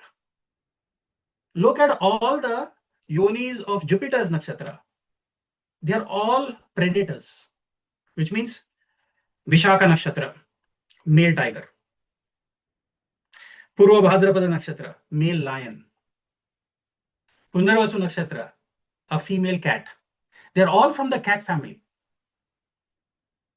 But Kritika is a goat, which is usually the tiger, lion, they're all. So it is a herbivore, and you will find a carnivore in all the Jupiter's nakshatra. Interesting, isn't it? And do you know there is a correlation with Kritika and Vishaka when it comes to understanding? That means Kritika and Vishaka are both said to have connection with Kartikeya. Now, if you really understand the birth of Kartikeya, which is the esoteric side of thing, is Kartikeya is an elemental birth. How do I say it's an elemental birth? As per the Puranas, 6 sparks emanated, white sparks. That's why we call it white spark, is like a white flames which emanated from the Tejas, the transformative energy of Rudra. Rudra is the element of Vayu Tattva. So it emanated from that, and Parvati couldn't do anything with it, and they needed a carrier, which is Agni. So from Vayu, who is the predominant Vayu, is Rudra, because he is all about the forces, devastation forces, tornadoes, hurricanes, tempest, whatever you see, the Vayu Tattva, which can bring and devastate the storms, because he's the lord of the storms. So Vayu Tattva, and we needed a carrier, Agni. Now he's not able to, he's a carrier, but we needed a gestational medium. The gestational medium is the Ida Nadi, which is Ganga. So Agni, who is the carrier of the Vayu's element, passing on to from the Pingala Nadi going to the Ida Nadi, which is Ganga, which is a gestational medium. Now, when she said, I cannot handle this, she passes it on again to the Saravana, which means the reeds. So basically, it is like Vayu in a mode of going through Anuloma Viloma, which means you're going through the left nostril, going through the right nostril, again going through the left nostril. And then you see from earth element, which is reeds, it goes to the 6 nourishing mothers, which is Krittikas. Again, it goes from the Pingala Nadi to the Ida Nadi.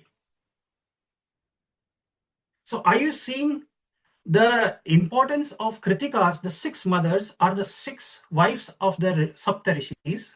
They are the ether element. So we started with the Rudra, Vayu Tattva, carrier being Agni, fire element, going to Ganga, water element, going to the reeds, earth element, then going back to the ether to nourish the 6 Krittikas. Because what are the 6 Krittikas? These are the 6 sisters. They are part of the 7 sisters, but one sister has gone to Abhijit Nakshatra. Who is that? That is Vasishtha Rishi's wife, Arundhati. The 6 sisters are the Sapta Rishi's wives who nourished because they were cursed to leave their husbands. Because of Agni. Because Agni was spying on them. So are you seeing something what I'm building here? A storyline. I just wanted to mention this is beautiful. So this forest of reeds, Dr. Paiji, which may not be online or something like that. I just want to tell students. Well, usually when there's a forest, it means numerous. So it sounds like Agni actually went to all the nadis. Because the reed of forest, it sounds like, that Kartikeya went through all the nadis. When you said that, I went, that's what that is. So he's going back and forth, and then there's the purification of all the nadis. That's what the forest of reeds are. Krishna's flute. It's always associated with the Sushumna nadi. So they'll always go back to Ida Pingala Sushumna, but there's all these nadis. There's 72,000 in some books. There's even more in other books. We're full of these rivers. From what you are saying also, Evji, you can see the 6 syllables, 6 sparks became 6 children. So he's called a Shanmuga, the 6-faced god, because he was unified by Parvati finally. So he was 6 bodies, later on became 1 body with 6 heads. So his symbol is also called as the 6-pointed star, which is called a Shatakona. Shatakona means the 6-pointed star. So that is the 6 mothers.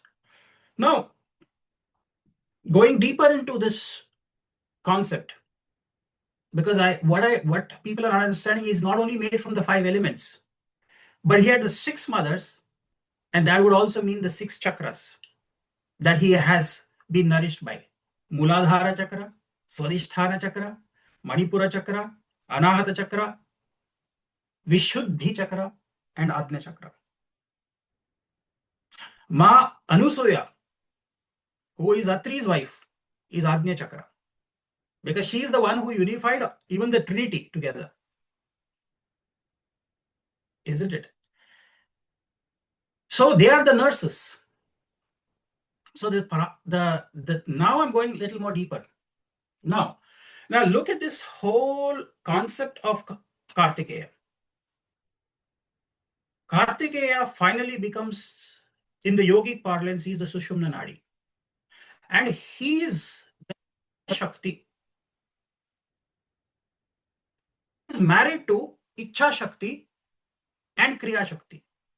Ichha Shakti is Shri Valli, who is a mortal from the earth, and his Kriya Shakti is Devayani, who is Indra's daughter from the heavens. So Shri Valli is like his Ida Nadi, and from the heavens, which is Devayani, is his Pingala Nadi, and he is the Sushumna Nadi. He is the Jnana Shakti, and he is joined by Ichha Shakti and Kriya Shakti. So that means that whole partnership is bringing the heavens and the earth together. That while he is the unification.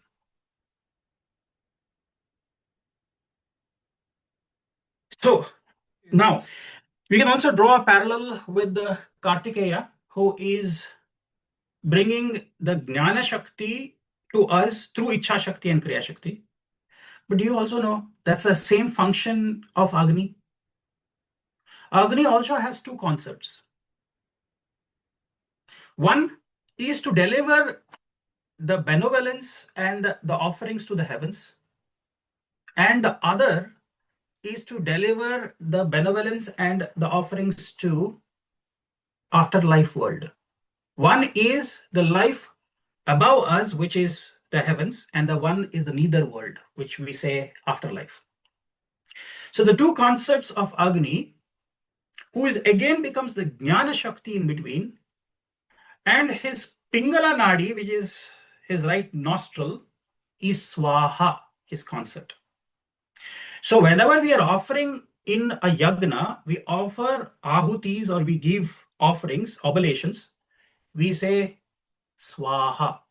Om Agne Swaha. Om Suryaya Swaha. So Swaha is taking everything that is offered to him to the heavens. And then we have an afterlife, which is Pitra Loka. Deva Loka, Pitra Loka. To Pitra Loka, his other concept, which is Zida Nadi, is Swadha. Swadha Sahita Pitrubhyo Namaha. To the Pitru world, it is not Swaha. Swaha cannot take the offerings to that world. It is Swadha, his other wife. So are you seeing? They are connecting afterlife with the heavens. The same thing. Kartikeya is connecting heavens through Devayani, and Valli, who is a mortal who is born on the earth through a creeper, to a tribal chief. Anyway, now I want to go further down to say these portals, Sun and Jupiter's nakshatra. These are portals. Usually we talk about transporting yourself from one time frame to another time frame. And everybody has been wondering how we can do that. In the nakshatra realm, there are three nakshatras. That is what you also spoken about in your examples. Mars's nakshatras are Dvipada nakshatras. Again, they are connecting two rashis. Sun's nakshatras are Tripada nakshatras. They are connecting two rashis.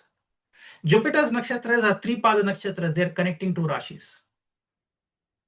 But there is a correlation you will see with Jupiter and Sun. They work together. And Mars is their runner boy, who's the fire boy who takes certain messages and he runs around with them. So he is the manifestation in the earth. That's why we see Kartikeya is connected to, Mars. Hanumanji on the earth, who is Chiranjeevi, is connected to Mars. Are you understanding? And so that's why this is a portal. Sun's nakshatra, the first pada, people who know how to enter that dimension there when the moon is transiting can come out in the fourth pada of Vishaka nakshatra. From Kritika, first, fourth pada. From Uttara Falguni, first pada, you can come out in Purva Bhadrapada, fourth pada. That is a dimensional shift. That means in space, you can enter in this portal and you can come out somewhere else in a different realm. You're not understanding what I'm trying to say. See, if I give you much more clues, I'll give you more clues, because this is not something that, it is my whims and fancies that I'm talking about. Kritika Nakshatra. Agni is the ruler. Do you know what is very significant about Agni in comparison to many other devatas? The iconography of Agni. Agni has two heads. One head has 4 tongues. The other head has 3 tongues. First, think about this iconographic thing. 2 heads. One head is facing towards the heavens. The other head is facing towards the earth. The head which is facing towards the earth has 4 tongues. The 4 tongues are the 4 varnas: Kshatriya, Brahmana, Shudra, and Vaishya. That means any oblation is given by one of these varnas, is the other head is the transportation to the other realm, which is the heavens, with the 3 tongues. What is the 3 tongues? Brahma, Vishnu, Shiva. And their attendants, which means other devatas who report into them, or the Rudraganas, Vishnu's, like we have the Jai and Vijay. So these are the kind of people they distribute it to. He has 7 arms. It's not very simple to have only 7 arms that is depicted with, because Surya has 7 horses. Each of the 7 horses are a representation of the 7 chandas. You know what is the chandas? It's the poetic meter. Gayatri, Anustubh, Brahati, Pankti, Jagati. So 7 horses are the 7. So Agni and the 7 arms is the 7 poetic meters. But he has three legs. Why 3? Because Agni represents the triangle. The 3 legs will form the position he's sitting is not Padmasana. He's sitting like his 3 legs are folded in the form of a triangle. And he's sitting on a ram, which is 1 leg, not 4-legged. And who is that 1-legged ram? Ajay Ekapada. He's sitting on a Rudra. So Purva Bhadrapada's deity, which is Ajay Ekapada, is the Vahana of Agni.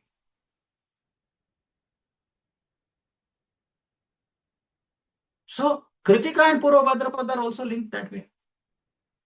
Kritika and Vishaka are also linked because Vishaka is the birth star of Subramanya and Kritika is where he was nourished during his birth, which is the 6 mothers. Punarvasu is linked with Uttarashada. Punarvasu is Aditi, the mother. Uttarashada is the Vishwadevas. All the devatas have emerged from Aditi. Again, we are seeing a Jupiter nakshatra and a Sun's nakshatra. Fascinating, isn't it? That means we are all... Now I'm coming to the next layer of it. The next layer is in Mahabharata. There is a reference to the appearance of the first personification of a weapon ever created in the Hindu epics. The first weapon. Do you know what is the first weapon? We call it Astras. Everybody thinks about a bow like Brahmastra was. No, it was never that. The first primordial celestial weapon that was created in the Hindu epics, the name of that is called as Asi, which means a sword. The sword was born on Kritika Nakshatra moon. Its Gotra is called as Rohini. This is not what I'm saying. You should go and read about Asi, ASI. Asi means a sword. That is why Kritika is given the blade, the sword, the dagger, the sharp one, because Asi was born. It was thousands of years of Brahmas. The rishis had gone to Brahma and said, the Danavas and the Asuras are being very powerful. So he said, let us do a deep meditation. So he went into Dhyan for 1,000 years and he manifested the Asi, the sword. And he gave the first sword to Bhairava. So the first Bhairava of the Ashtanga Bhairavas, the Ashta Bhairavas, the 8 Bhairavas, was the first Bhairava was called Asi Tanga Bhairava. He has a sword in his hand. And his vehicle is the swan. His consort is Brahmi, which is Saraswati. That means that is the genesis, because Brahma is the creator of that sword. He gifted it to. And this sword has gone from Brahma to Shiva to Vishnu to Marichi to finally, you can see it in Wikipedia. You can read about this in Wikipedia. See. Finally went to Bharadwaja, Rishi. From Bharadwaja to Bharadwaja's son Drona. Drona, that's why in Mahabharata was said to be unconquerable. Nobody can win over him because he had the sword. Are you understanding something? So they were very fearful. If not for Krishna knowing this secret, he would not be able to. Drona was invincible. Finally, this sword has, fight after Drona, because he was killed by Kapat, which means he said Ashwatthama is dead, which was not Ashwatthama. It was the elephant who died. They said Ashwatthama Hatoteya, which means Hatha, which means elephant is dead, is what Yudhishthira declared. He put his arms down. That's when Krishna said shoot him. Otherwise, it's impossible to defeat. So now are you understanding what is the meaning of this? It is the fourth pada of Uttarashada, which is Abhijit Nakshatra. The sword represents whoever is there. This sword is there with anybody, they become invincible. After Drona's death, it went to Kripacharya. From Kripacharya, it went to Nakula because he was the best swordsman. Finally, it went to many, many hands. And every generation of Arjuna's lineage finally had this sword with them, including the Solar dynasty, which is Raghukul. Raghu had it, and the Solar dynasty had it, which is Rama's lineage had it. That's why they were invincible. Janmajaya, Parikshita, all of them had this sword, Asi, with them.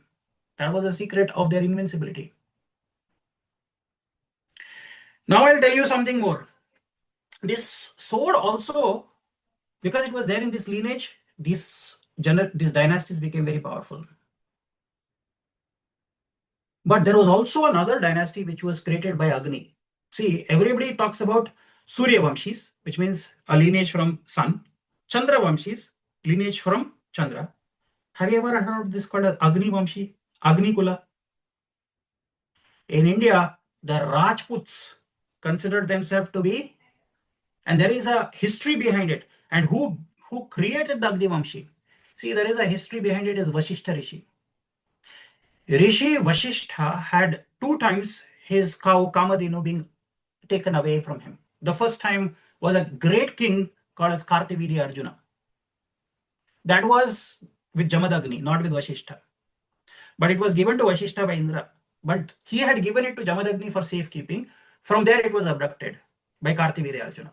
Next it was abducted by the son of Ghadi, who is Vishwamitra. When Vishwamitra abducted the cow, the wish-granting cow, it is said that Vishwamitra's wife, she cried so much because she loved that cow so much that her vastra was wet. When Vasishtha Rishi saw that, he created a yagna with his mantras, from which a huge lean figure came out, and he said, I am Agni's son. Tell me what I can do for you. How many of you know today, Agni Vamshis, you will find that their surnames, which are the 4 clans which have come from this, and they claim that they have Parmars, their surnames still there. Solankis, Chalukyas, and Chavan. Prithvi Raj Chavan, who is the great king of the Rajputa, is Agni Vamshi. Now, do you see how Agni's thing has been there? Even Agni Vamshis were worshippers of Agni as a female deity as well. She was also worshipped as Jwalamukhi Devi. How many of you know in Tantra Sadhana, the Tithi Devi Jwala Malini, she is for the Chaturdashi Tithi. She governs the Chaturdashi Tithi. On which day Rudra was born? Shiva was born on Chaturdashi Tithi, Krishna Chaturdashi. That's why every month we celebrate Shivaratri on Chaturdashi Krishna. And who governs that? It is the female deity Jwala Malini. Jwala Malini, if you see, she has 6 heads, 12 arms, just like Kartikeya, who has 6 heads, 12 arms.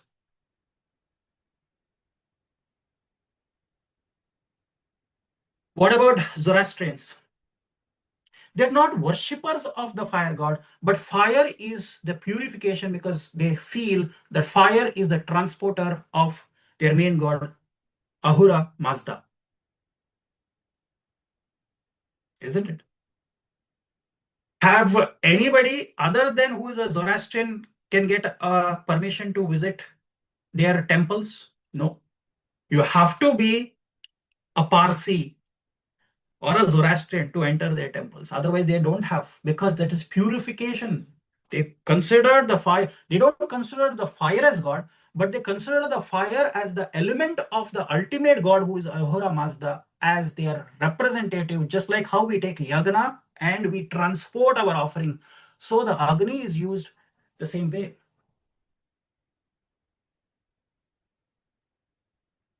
Isn't it? Now I'm giving you one more hint.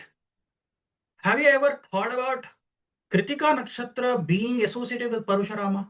Nobody will think about it. But I'm saying Parashurama has Kritika Nakshatra. It's not because of his Parashu. But you know, when is Parashurama Jayanti celebrated? It is the same day as Akshaya Tritiya. When it is Akshaya Tritiya, the same day as Parashuram Jayanti, which means he was born on that day. What does it mean?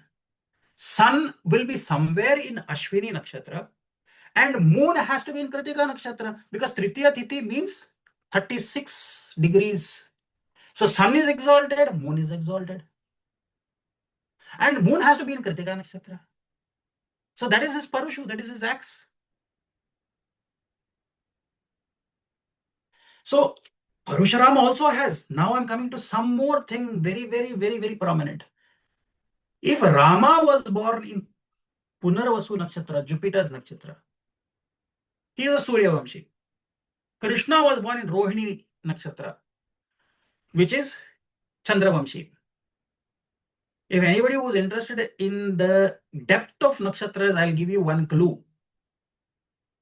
Rohini Nakshatra second pada is a Pushkara Navamsha pada and a Vargottama pada,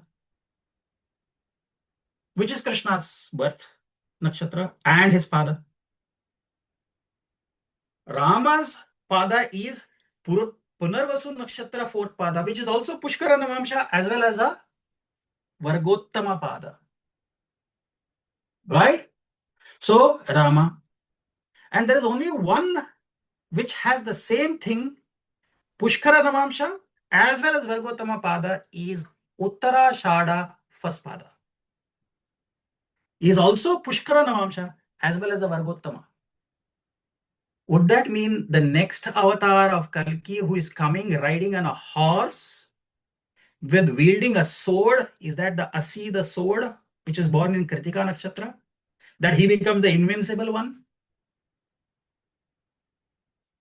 That is something only future we will get to know. Kalki avatar. And who is going to give him that sword? If you go to Wikipedia, Asi, the sword, today is waiting to go to Ashwathama, who is the rightful owner after his father Dronacharya. After it has gone through many generations, Ashwathama. Do you know Ashwathama has been cursed to remain on here as a Chiranjeevi till Kalki avatar comes. And for Kalki avatar, they say Parashurama is going to be his guru in Shastra, which means giving him the warrior instructions and training is Parashurama. And who is going to accompany him in his avatara is Ashwathama. So Ashwathama is the actual one who is waiting from the curse of Krishna to liberate. He is waiting for Kalki avatar to come. He's coming here because he has the right to own the great sword of Asi. And he is going to one who's going to give it or gift it away to Kalki avatar. Who is going to train him? Parashurama. This is not what I'm saying. Go to Kalki Purana. Read this. This is very specifically given. There is also a movie in Bollywood which is made, which is called this movie Kalki, in which Amitabh Bachchan has become Ashwathama in that movie. Go and watch that movie. He's waiting for incarnation of Kalki avatar. And where is Kalki? As per many traditions of Buddhism, Hinduism, all Jainism, everybody believes there is a land which is a sacred land. We call it Shambhala. The Tibetans call it Shangri-La. Where is that land of Shangri-La? including many dictators, like even, Hitler had sent many people to find that sacred land of Shangri-La or Shambhala. They've still not found. It is well guarded. They say somewhere in the Himalayan regions, wherever it is, nobody knows where it is, but it is something which is well protected. That is where Kalki Avatar is going to take birth. That's what it's been given.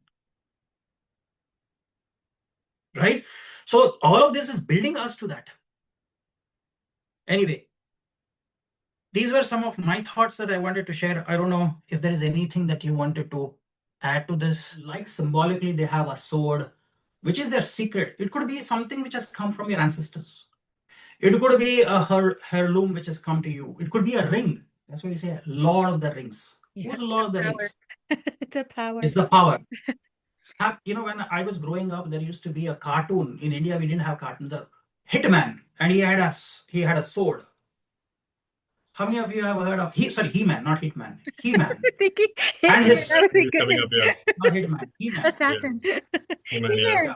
Oh yeah, and Man and Master of the Universe. he'd be cowardly at first, and then Yes, He-Man, but I suddenly- have the power of I the have the universe. power. universe, the power of the universe, he lifts his sword. Yeah. He-Man and the power of the universe, he lifts his sword. What is that? The same thing. Asi. As soon as the sword comes, he gets the power. I don't know. The Yuji, sword did is this a come to very you? no, Dr. Paitu, this He-Man. is opening up a whole other because there's a lot of stories around the sacred sword. Like if you even go to like Avalon with all those the stories around King Arthur. Remember, it's a sword that the Lady of the Lake gives and says, whoever pulls this sword from the stone is the king. It's a lot. You were in Ireland. You're more Irish than me. I was, yes. So- I lived there for 5 years of my life. And in actually, that Ireland. land's considered very sacred. They have shivlings. A lot of people from India have been going there to pay respect to the shivling there in Tara. The name of the place is Tara, and they have shivlings. But yeah, this is a big story, and the Celtic myths is always with a sword. What about white kings? And They were it's the also seen king. as It's the king that has the sword. sword in the Vikings. Yeah, it's in a lot of traditions too, it's the sword of discernment, meaning divine knowledge cuts through. A king used to have to be very knowledgeable, very noble. It was not anyone. So that's why this little boy Arthur just accidentally pulls the sword out. Yeah, all these strong men are trying. All these strong men are trying. They can't pull it out. They're getting humiliated. All the knights are coming. And this little boy, he's like a servant to his dad. He's not even a knight. He just comes and he takes. And Merlin, the wizard, he's like a Western Rishi. He sees him and that's the boy. Hey, AFJ, when people used to go for war, do you know there was a tilak which was given as called as Raj tilak, or it was also called as the sword used to be there and the blood used to be used as the tilak. Yes. Yeah, Vijay tilak. Actually, yeah, there was some that would just hold sword. it and cut, and then yes, blood. So that means blood is also associated with the Kritika Nakshatra. This is that element of, once again, Rakta Dhatu is Mangal. Rakta Dhatu. It's that hot, it's the Agni element, yeah. Agni, absolutely. Do you know there is a tradition of fighters in Nepal, they're called as Gorkhas. Have you heard of that? They are the fiercest fighters in the world. They were there even in the British Army. In terms of close combat, there is nobody who could beat the Gorkhas. And the Gorkhas have a tradition. They had something called as a dagger, which is called as kukri. If ever they had to remove the kukri from the shield, there has to be blood, which means either you have to kill somebody, or if they have to put it back, they usually cut themselves because the blood has to come onto that. Because the kukri cannot be removed for any other purposes but to either defend, to protect, and the blood has to be there. This is the rule of the Gorkhas. The blood price.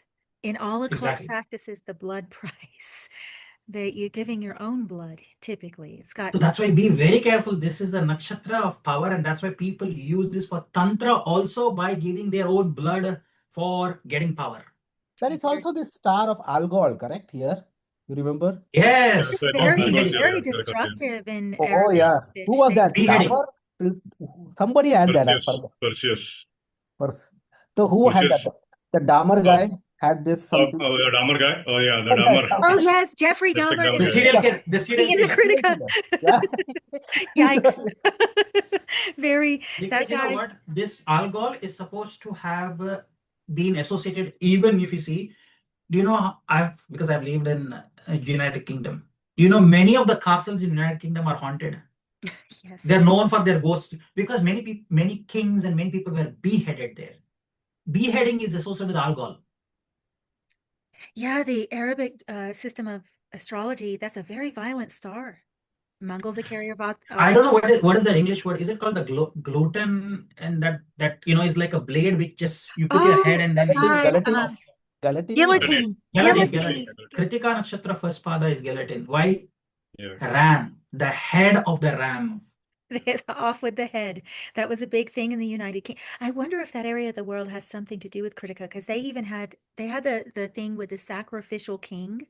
So when the old king was going to go, he would actually let himself be, I believe, beheaded. It was willing, so that the new king would take over. There were some traditions like this where it was a sacrificial king.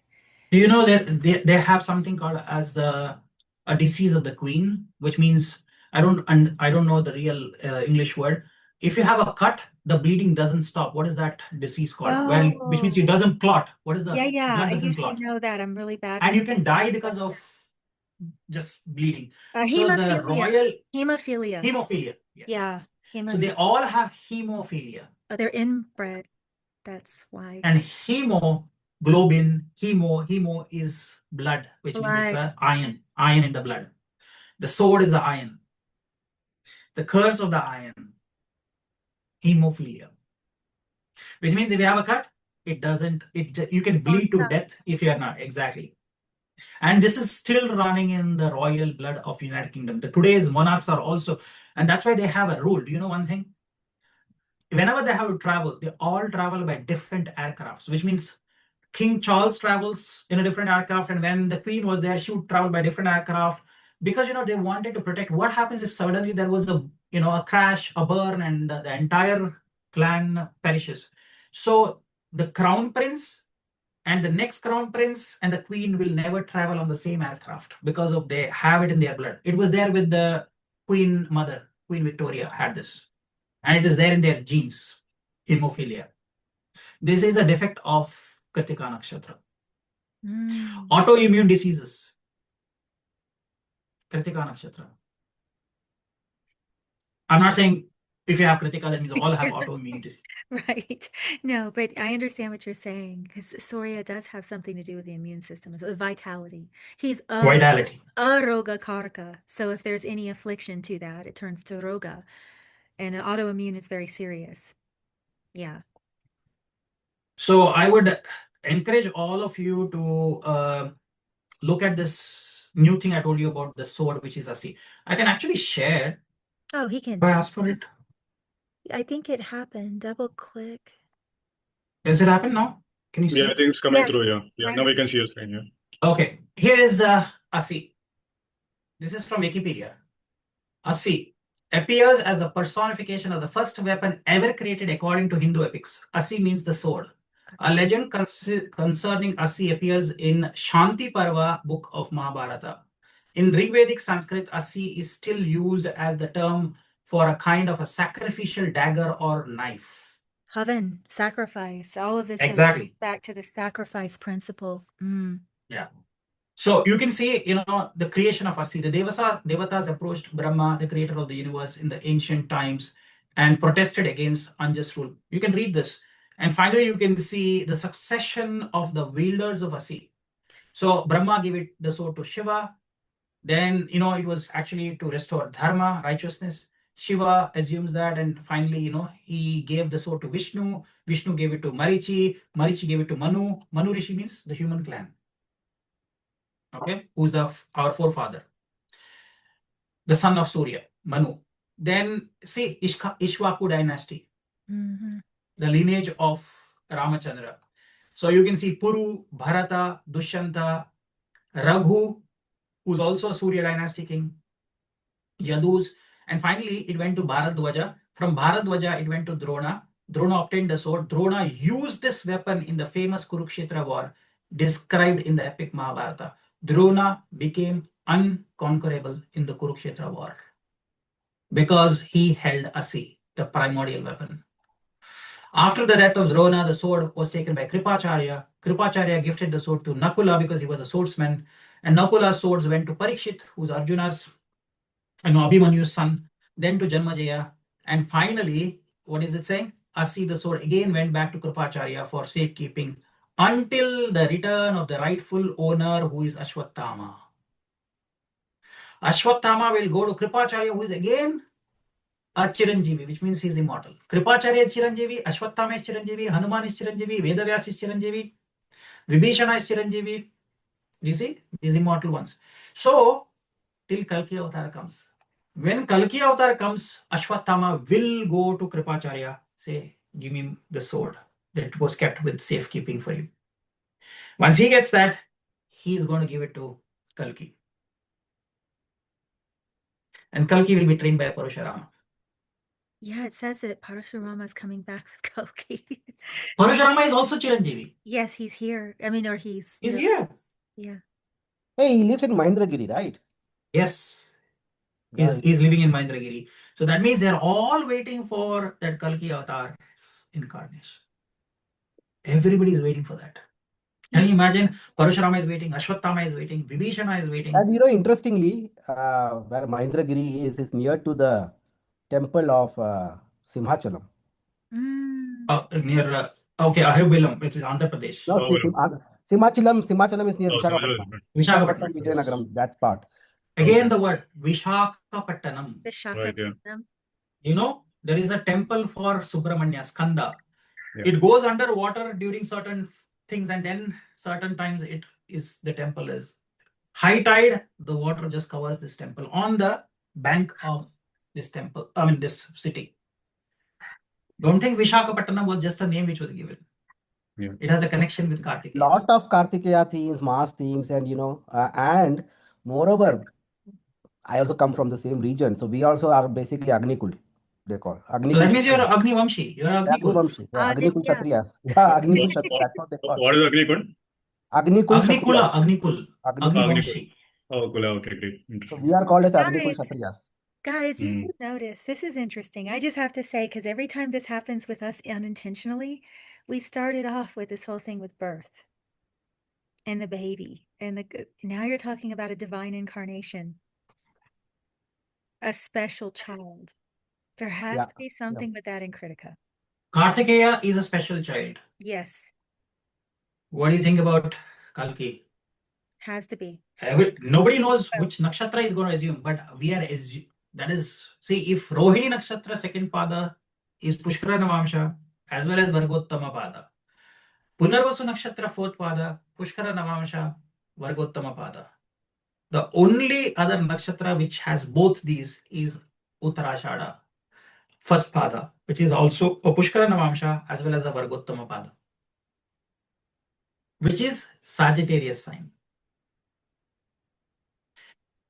Are you seeing some, I'm saying something that you have to, I can't explain to you unless you experience that in some kind of a state where you are saying Surya's nakshatra, the first pada, is a portal to a different dimension that you can go into.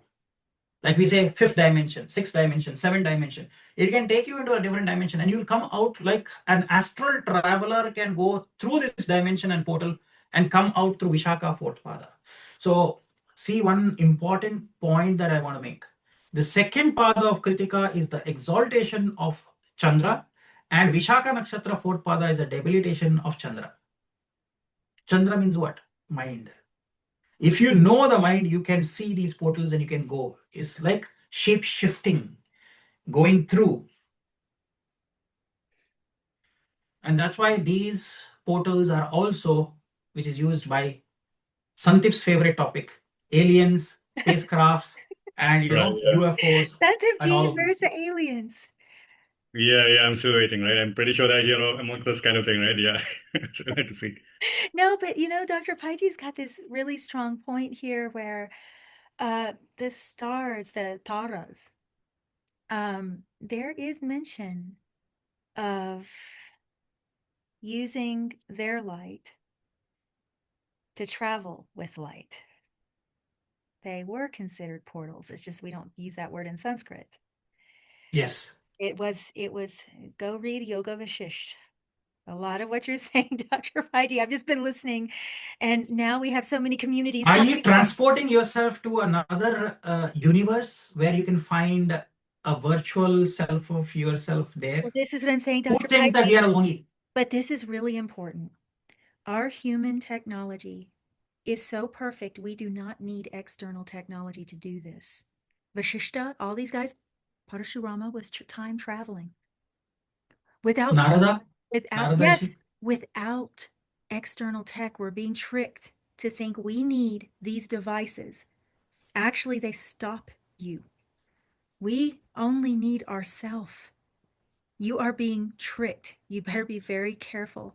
People used to. That means there is no concept of time if you really think in quantum mechanics and quantum physics. There is no time. What they say about the Sushumna Nadi in Yoga Shastra? They say that one fully with that clean, time goes. Your instrument is perfect. You do not need anyone or anything else for that kind of thing. And these guys were using the stars. The stars are sacred. There's something else. We don't understand it because we think in terms of all this external space. Think about this. If something is dispersed, it's weak. If something is condensed and solidified, it is very powerful. Like if you split an atom, it's a bomb. But if it's just dispersed air, it's weak. If you condense your consciousness inward, you are unstoppable. This Kritika Nakshatra is bringing this out. It must be a very powerful nakshatra. As you're talking, that's why this is, yeah, yeah. If you think about it, Evji, goats were given a sacrificial. Yes, they took the place of the sacrificial king, actually. Yeah. Animal sacrifice came later on. Initially, it was human sacrifice. Do you know Narabali? Have you heard of Narabali? Yeah. Human sacrifice. Did you, anybody who reads the Mahabharata, you have missed this. If you do not know, Krishna had asked for a Narabali to win. Do you know this concept? Read about it. I know a lot of it. I do not talk about this because there are some things that are extraordinarily. But do you know who became the Narabali? The Narabali was accepted to be a human sacrifice, which Krishna wanted. Sahadeva had given them the indication. If you have to win, because Shakuni and Duryodhana had done some extremely black magic on the Pandavas. Yes. And they have been trying many times. So they said, Krishna said, is there no way we can do? Sahadeva said, sorry, we have to give a Narabali in case we are making. Narabali was given by Arjuna's son from Ulupi, who is a Naga kingdom, and his name was Iravan. Iravan agreed with Krishna that I want to be an Narabali for the victory. It has to be willing. That got he willingly said yes. But Krishna said, but why you? You are, why are you wanting? He said, this is for my family and for the lineage. I'm ready to be. Krishna, as a goodwill, he said, is there any last wish you have? Tomorrow is your Narabali. He said, I'm unmarried. I would like to get married before I die. That is my last wish. Krishna was worried. How will I get a bride for him and get married to him? Which woman will marry a man who's going to die tomorrow? Krishna then took the form of a woman like the Mohini avatar and married Iravan. And symbolically, after he was given as a human sacrifice, Krishna is supposed to have wept like how a woman will cry when her husband passes away. Because Krishna had to do that. Because Krishna knew no woman would be ready to get married to a man who would be sacrificed the next day. Read about these chapters. That means we are trying. Did you know even this was given as a sacrifice for the sun? Remember, for power. For power, it used to be. You go to Mexico. Do you know human heart and Narabali was given in the sun temples? It became perverted because it became against people's will, or they became exactly. It was then they used to catch hold of slaves. Watch this movie by Mel Gibson, Apocalypto, in which they take a Narabali. But there the slaves are asked to run in a field and they are throwing things so that they can capture them and then take them to be a human May I sacrifice. say something, Dr. Paiji? Because this topic is so, I've read all of this. If So you want to just edit this part, that's fine, because many no, people will I get. say we leave it. People should know. Do you know there was I cannibalism in do know. Mahabharata? I do know. I've Who read is the all of cannibal? it. Do you know who performed cannibalism? Well, Bhima. there's On Dushashana. there's Because also some other Yeah, stories. his physically, yeah, heart, he drank his blood. Yeah, yeah. There's some other blood. stories too. And this is why you get great avadutas. Sahadeva has also done cannibalism. Sahadev, yeah. Well, Sahadev, on his own father. but And is the brain of Krishna his father. stopped him from eating the brain. Krishna stopped Oh, him. Sahadeva? Sahadeva. Oh, He that I was was Pandu's not too knowing. brain. intelligent. He was too intelligent. Too intelligent. Krishna had to say, look, you have to speak in riddles because you are going to mess up everything. You cannot He give knew out. the outcome of the Mahabharata war. That's why he has to speak in riddles. We see death. Let me say this. This is really what I want to say. We see death as this horrific thing. We have a real problem with death. See, Bharani is a nakshatra before Kritika. Kritika. We have a real problem with understanding that this form is not the end. And we have a medical system now that just keeps us alive even when we're suffering. Like this is going to be the end of you. These people had a different understanding. So there was willing Narabali. There was willing, it was considered Iravan was a willing honorable. Narabali. It was Willing. honorable. Yeah. And it actually, blood is a price. It's so all of this stuff is there. People go and preach these scriptures and they talk about purity and they have no idea what's really in these shastras. I think Even it was in the Egyptian things, is it not a feather with the soul is being measured? Yeah, weighed. The heart is weighed against a The feather. heart is weighed. Anubis. Anubis. Again, the same thing. It is Yeah, your the goddess Maat would do the weighing, and Anubis would, of course, bring the He would soul in, judge. and He would Thoth judge. would write down the deeds, and the soul had to be lighter than the feather, actually. Only those feather. who are Exactly. the underworld kind of thing, higher worlds kind of thing, world after death, and all that. That's the concept, actually. Yeah. So this is the junction between Bharani and Kritika, life and death. They are Life like two sides of the same coin. Yes. And this is why the yogi eats themselves. They don't want to get involved. See, if you're in a political situation, this is what's really different. This is why you look at Brihaspati and Shukracharya, they had to make all these hard decisions. Like Shukracharya said, you've got to do this, you've got to do that. But when you want to be out of the state of a deva, if you want to leave behind Deva Loka and go further, you have to sacrifice violence. Unfortunately, Sri Krishna was caught in the world of Kshatriyas.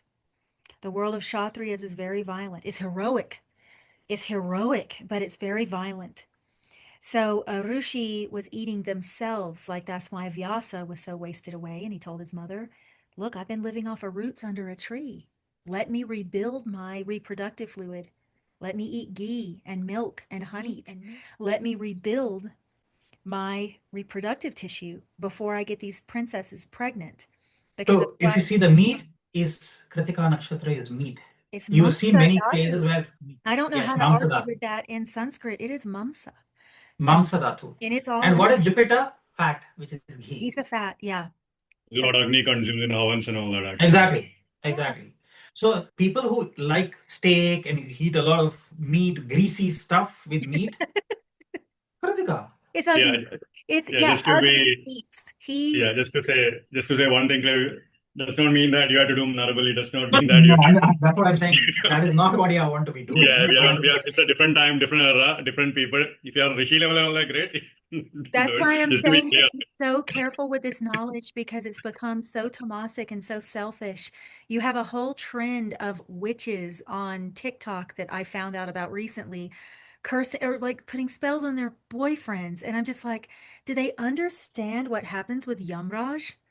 Like, do they understand what happens if, just to interrupt you, yeah, you remember Navagraha Kavacham, and you said once, where does Rahu reside in Navagraha Kavacham? it's this chakra. Yeah, the tongue. You The ask tongue? him to protect the tongue. He is that chakra, actually. Okay. Now do you understand? Look at the English word, spelling. It is a spell.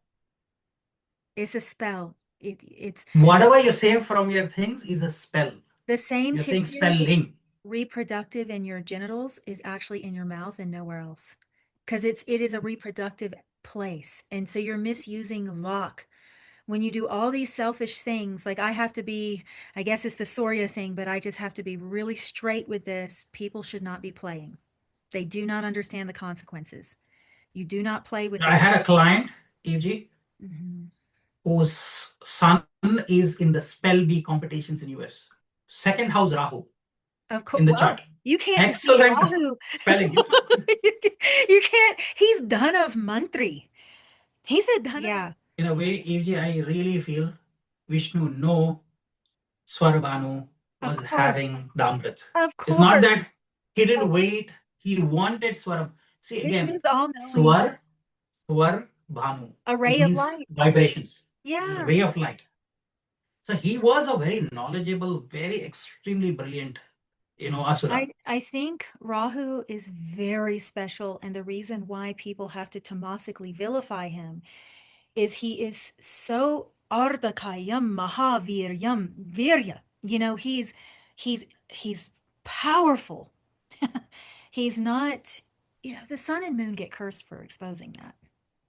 The two honest, sun and moon, they get cursed for seeing what they should not have seen.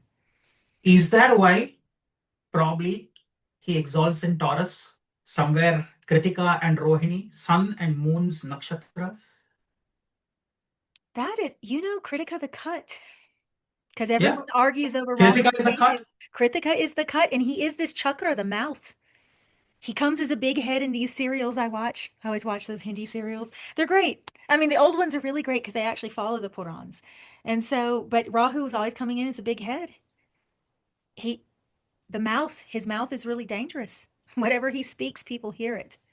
And that's why he can create a spell. Martin Luther King has Rahu conjunct his Atmakarka in the second. Look at his speeches. Have you listened to Martin Luther King's speeches? It's not Jupiter. It's Rahu. Rahu is conjunct Mangal in the second. Very fiery. But fiery speeches. actually, they're very calm. But they're very hypnotic. They're beautiful. There's been no Martin Luther King. Since him, there's been no one that speaks like that. It was so eloquent, and it would bring everyone together. That's why those people are dangerous. That's why they get assassinated. I wonder about this thing with the Danavs and Asuras sometimes because, look, whoever loses gets vilified. The victor writes history. Yeah, history is always written by the victorious. So you have to think when all these very powerful people that are speaking truth have a Rahu like that in the second, or somewhere that's very, Ramakrishna Paramahansa is a Rahu Atmakarka. So many Avadutas. What did Rama do? The first thing when Ravana was killed, he asked Lakshmana to say and go get as much knowledge as you can from Ravana immediately. Knowledge. Mm-hmm. Knowledge. Was Ravana a liar? Ravana was not a liar. Great scholar. He was actually Vedic scholar, great. everything, astronomy, astrology, music, anything. You talk about any subject, he was a great scholar. He was absolutely. And a great administrator. Yes, Dr. Paiji, I think you said this years back in a Pi Team video, and you've taught me a lot of things, but you taught me this. You said that Ravan gave Ram the date to defeat him because he was the most qualified Brahmin. Yes. And also that is not a liar. Even when he had to consecrate the Rameshwar Shivlinga and he couldn't find any priest, he invited Ravana to come and do the puja.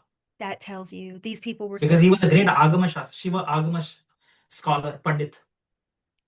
You see how petty we are now with politics? Yes. We are not like these people. These people had nobility. So if you ever get this book, it's a novel, it's a fiction, which is written, but beautiful. I think it's called The Asura.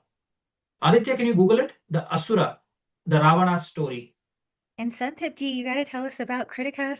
Togi ji, you got to tell us some more about Kritika. Yeah, I'll just wait for Togi and Dr. Pai because a lot of beautiful points have come. So I'm just waiting. A lot of things are stimulated in my mind also. I'm just patiently waiting actually. But yeah, Aditya will be great. No, I'm done. But Aditya, is there that novel? It's a book called The Ravana, the Asura Ravana story. Yes. I didn't know that is the tale of the vanquished. This is a beautiful book. It's a fiction, but please read this book. It opened my eyes. Beautifully written by this guy, Anand Neelakantan. Published in 2012. And this is something I want to tell all the viewers, are you ever aware there was a rishi called as who became a crow, Kakabusundi? Yes. Right, the yoga Kakabusundi has said there were 16 different endings for the Ramayana and 21 different outcomes for Mahabharata. We are only reading the popular one. That means he has seen the same Ramayana 16 times with different characters, different role play, different outcomes. The same Mahabharata with 21 different outcomes. We are only thinking there is only one outcome because every decision can lead to a different outcome. Every choice can lead to a different outcome. So Kakabusundi is the only one who has seen all the outcomes of Ramayana and Mahabharata. Don't think Ramayana has been told only once. Otherwise, when Hanuman goes down, when Yama comes, the ring of Rama's drops and he goes there to the Patala Loka and he says to Vasuki, where is Rama's ring? It has fallen here. He says it's in the next room. When he goes there, he sees a pile of those rings lying there. Every ring looks the same like Rama's ring. And he says, which is Rama's ring? So Vasuki laughs and he says, which Rama are you talking about? You know, there are hundreds of Hanumans like you have come here looking for Rama's ring. Which Hanuman are you? And which Rama from which yuga are you talking about? Or which planetary plane he has come from? Because there are thousands of such rings. This is a reality. How much we don't know. You know, Dr. Do Paiji, you see? this gets me into something that could be fun for the listeners, the whole conspiracy world, the missing scientists right now. Did you know what all of them, or many of them, were discussing, even open on their social media? You're talking about nuclear scientists and aerospace scientists who are just disappearing right now? Yes, many of NASA scientists disappearing, yes, nuclear scientists yes. disappearing, But wait, very strange do you circumstances. know what some of them were discussing? Ultra-terrestrial beings. Ultra-terrestrial. I don't know whether it is true. I don't know whether it was Sandeep or something has sent that as a forward. They are saying that the ultra-terrestrial have actually changed the codes of the nuclear code that we have. That means we cannot use the nuclear. I don't know whether it We is don't true. know. That, This is the funny because they thing. have adopted the But things these are and they have gone and solid changed the code. scientists. Okay, these are solid scientists talking about the supernatural. I just want the listeners to hear that. Your logic will fail you because it is a very limited form of intelligence that we have been imprisoned in. As long as you keep that form of intelligence at the front, most of your intelligence is wasted. We do not know what we do not know. And these people are very grounded people talking about the supernatural, not even aliens, okay? They're flatly talking about the supernatural. And so I won't say too much about that. It's funny that all this is coming out in Kritika, like portals and this and that. But because Kritika means critical. critical, The word yeah, critical be comes discerning. from Kritika. Real knowledge starts at I don't know. Real knowledge is not, this is the only way. That is ignorance. Real knowledge comes at I don't know. I don't even know what I don't know. A jnani has to say that. Who am I? Am I the Stula Sharira? Am I the Sukshma Sharira? Am I the Karan Sharira? What am I? Who am I? What is this? We don't know. We're given external answers all the time. We don't know. Knowledge starts at I don't know. I don't know. I have to see. Okay, I was very zapped by this kind of thing which I just read very recently. Aditya, you can tell me. Did you know Earth didn't have the moon maybe a few billion years ago? Because of which, do you know if the moon now is regulating the speed of the Earth has slowed down to 365 days? If not for the moon, the Earth would have seen a year of 1,000 days. Is this correct, Aditya? I don't What know if the moon is not there? No, that would have been chaos. It would not have been stable. The orbits would not have been stable and all. That's true. That's what I'm trying to say. So that means the kind of way that we see the equation between the sun, earth, and the moon, it looks as though it is artificially being placed by an intelligent civilization maybe a billion years ago. Because if you look at the equation, exact 108 moons can fit in between Earth and the moon. Exactly 108 suns can fit in between the Earth and the sun. Everything's Exactly means the critical. precision is 99%. Everything's That cannot be. Now, if that is not the case, Aditya, you tell me, you couldn't have had eclipses because the size of the sun and the size of the moon have to be exactly going to eclipse, and you have a full total lunar eclipse or a solar eclipse. If that distance is not, if it moves a little bit ahead, then we will not have total solar eclipse or total lunar eclipse. Am I correct, Aditya? Yeah, definitely, because the moon size will be changing from us and it won't cover the sun's disk. And that's what is happening, because they say because of the tides, the moon is going few centimeters away from us. So after many, many years, after billions of years, probably you may not get the full eclipse. So that's going to happen, in fact. That's what I'm trying to say. And That Rahu gives Ketu, me, what's happening to Rahu Ketu point then? No eclipses and then then no that full eclipses. this is exactly what I'm trying to say. Is this whole thing that we experience life has been created here as an experiment by some intelligent civilization, races, or you can call it higher conscious being? I don't know. But it is not possible to have exactly moon at that distance and create all of these things astronomically. We are Precise. the sacrifice. We are in a yajna. We are in a Havan Kund. Yes, we are an We are experiment. the sacrifice. We are the Deva Bhojana. And the way that the Kali Yuga is going, I think we are a great failed experiment. Maybe. We are going to prove that. We'll see what this is. Yeah. So what is the supreme consciousness looking us and thinking about us? They must be thinking we are fools. Maybe it might not be. But I don't want to use that word. But I think if you really think, maybe humans are a very advanced race. We had a potential, we have the brain, but I think 95% of the human brain is still not tapped, which means our potential is still dormant. Something may be aware that the human instrument is extraordinarily powerful, and something may be aware to keep them stupid. Exactly. Because the humans were worshipped. You had to understand, there's many Shastras that say you got this precious human birth. Yes. Okay, this is what I was trying to hint to, that people should not be deceived that they need all these external things. It's very important for people to understand right now that the internal is the power. And the more externalized we get, the more we start thinking we're weak and stupid and animals, we will become that. We are not originally that. So there is. Otherwise, why would Apsaras and Devatas want to come and be born on earth? If it was Mrityu Loka, simultaneously Moksha Bhumi. So why do even the Gandharvas, the Devas, Yakshas, Devas, Apsaras, they consult Rishis who are human? We have had our power taken. I am certain. Yeah, I'm certain of this. This I'm certain of. That is not a conspiracy. You are made to think you're an animal. And people play into it. People play into that. You would only. If the Earth's life is about 4.5 billion years, that is what I think. That's what they say. Aditya, you believe that it is 4.5 billion, if that is what is established? What that science says so far. What is 2,000, 3,000 years of history in 4.5 billion years? Nothing. What is the percentage, Aditya? Tell me if it is, you're talking about 1 million, 1 million, 10 raised to 0.0001%. That's what I'm saying. We are talking about, so what could have happened if pyramids of Giza were built 4,500 years ago, and that some technology was there.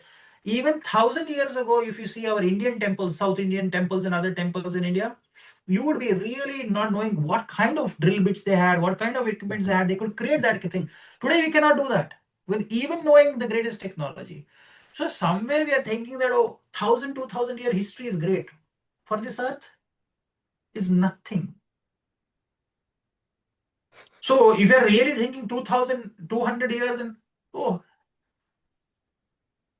if you're talking about real history, talking about 12,000, 25,000 years, 30,000, 50,000 years. There's a limit. And that is history for the earth.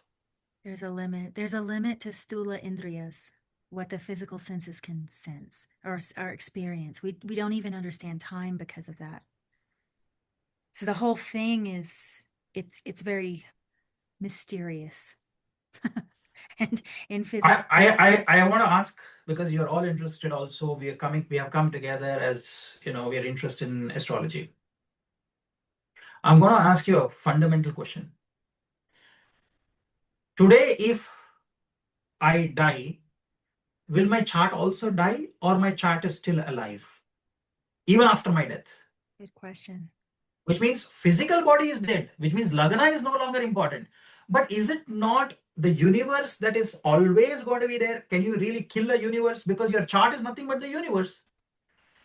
So if you are saying I die, but from my chart, you should be able to see the future and the past of me, because I am not Arjun from this life. I have always going to be here. I was there in the past. I will be there in the future, like all of us.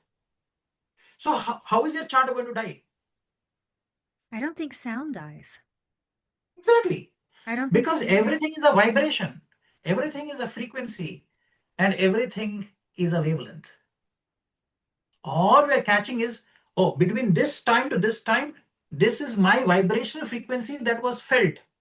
But after me or before me, there was always this vibration. What makes you think that the planets are going to die in my chart, or your charts, or anybody's chart? Because this discussion I asked Yum, Dave. in one of my classes to my students.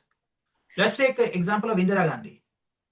If Indira Gandhi is dead, that does mean that her future generations cannot be seen from her chart. Her past generations and incarnations cannot be seen from the chart. Because her chart is not her chart. It's a universal thing. Planets are continuously moving. I have a question about that, though, Dr. Paiji. Let's talk about the imperceivable part and let's talk about the logical part. So let's take Mangal and Ashlesha, and it's indicating something. How many people are going to have that?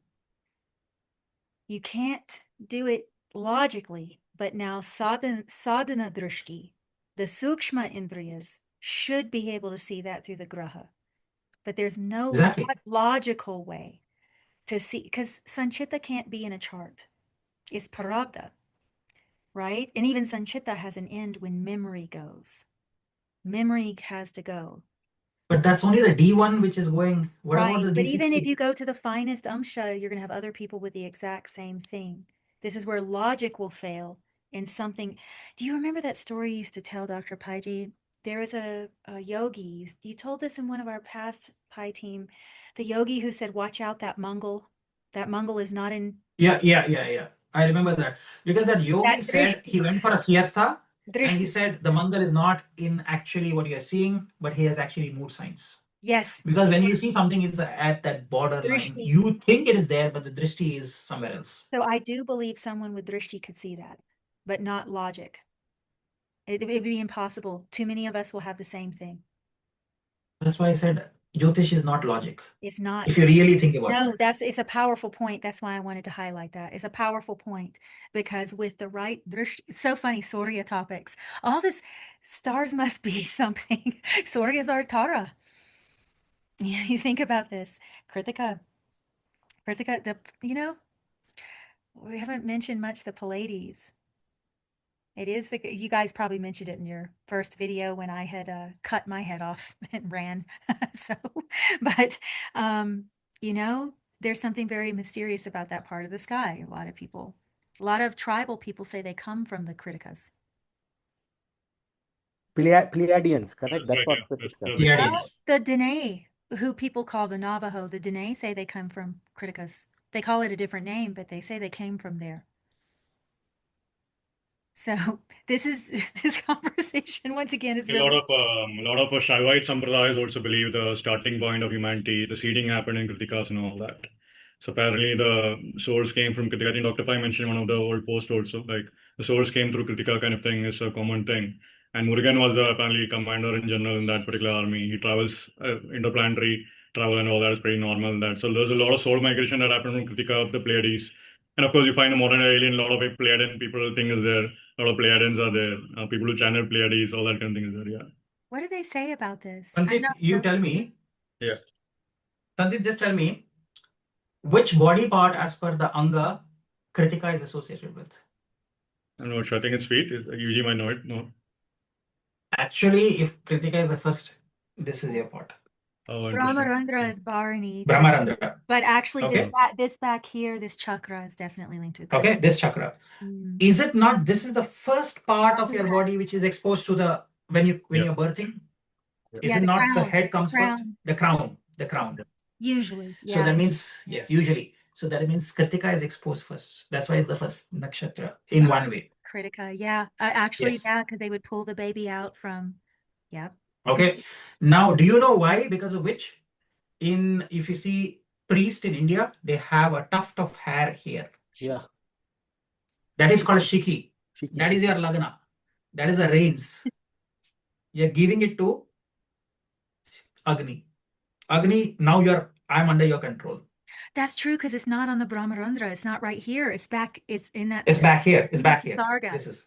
It's in the Yeah. Bindu Visarga area. Do you see what I mean?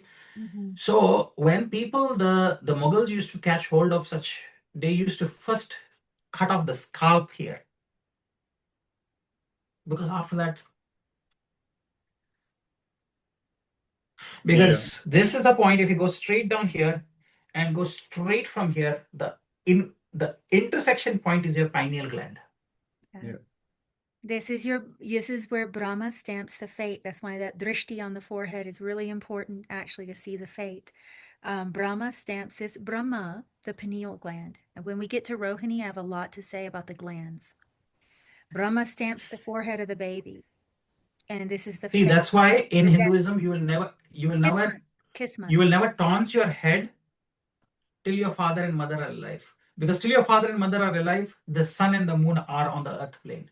As your father and mother go, you taunt your head so that the sunlight and the moonlight come and now protect your crown. Till your parents are alive, you will not taunt your head. Have you seen any Hindu goes and taunts his head when his parents are alive? You are not allowed to do that. Because your physiological sun and moon are here on the earth. But when they die, I think it is the 10th day or 11th day is when they actually taunt your head. Shroud Then is you are exposing your Sahasrara chakra fully to the moonlight and to the sunlight. It's once again that Brahmarandra. Yeah. Exactly. That's why you'll see the young Buddhist monks taunt their head because they become sannyasis. No father, no mother. Guru is now your father and your mother. You are not belonging to the gotra of your father. From here on, when you taunt your head, you are the gotra of your guru. No, you can go ahead, Sandeep. Well, I have a lot to share. Yeah, but go Aditya, ahead. great. Wait. Yeah. So one thing it was interesting was that of course moon gets exalted in Kritika Nakshatra, right? So it's kind of interesting because moon is also a family and so forth. Moon is also interestingly it depends upon the light of the sun also, and moon can go bright and moon can go dark. So it's a very interesting thing. So this potential for Kritika Nakshatra to be both bright and dark is very high. That's the first thing I want to share. Of course, moon getting exalted, the bright thing is more prominent, but the moon getting debilitated is opposite Vishaka Nakshatra, so that potential is also there. So it's very interesting because you find, the attachment to family is a real calming reason why many people are reborn. I want to see my grandchild grow. I want to see my children grow, all that. So quite often that family lineage thing is a big calming thing and a real reason why many people are reborn. I want to fulfill this dharmic duty to the family. I have failed this family member. All that drama, all that thing is very high. So it's a big thing here in Kritika. This is where this attachment to family can come. It's kind of fascinating here also. This is where and moon is also Ravana thing was interesting because Ravana, the story of Ravana being a Dravidan was used by some Tamil political parties to like promote their regionalism and Tamil Nadu from India and all that. Of course, I mean you find Ayodhya Rama's temple is there all the way to southern India and Kerala and all that. You have an entire month of Ramayana being celebrated when sun enters into Cancer, where you read the entire Ramayana. So it's like, why are you doing that? Unless the culture was uniform at one point in time, right? So this kind of things are very interesting. So Ravana, there was one very interesting arguments for Ravana in that particular way. But of course, the political party people are telling he was a Dravidan, he was an Asura, he was being vilified, things like that. However, the fact does remain, Ravana, if you look at this version of Ramayana, Ravana did rape his brother's wife, raped multiple women. He did create a lot of violence actually. And Yogi explained that Vishnu himself had to take an avatar because he had crossed what is called as Maryada, the social norms, like a functional society kind of thing going on. Now, interesting thing, Yogi basically was mentioning in one of his interviews, actually, in one of his talks. He mentioned about the thing about Ravana, how he had to be killed, and someone in the audience asked, was it right of Ravana to be killed and all that? So then he said, are you selling a rapist is okay to live? Similar, that's coming. Just a point, Sandip, because you brought this up, then I'll forget it. Yeah. Ravana was also gifted a sword by Shiva. What is the name of the sword called? Chandrasa, right?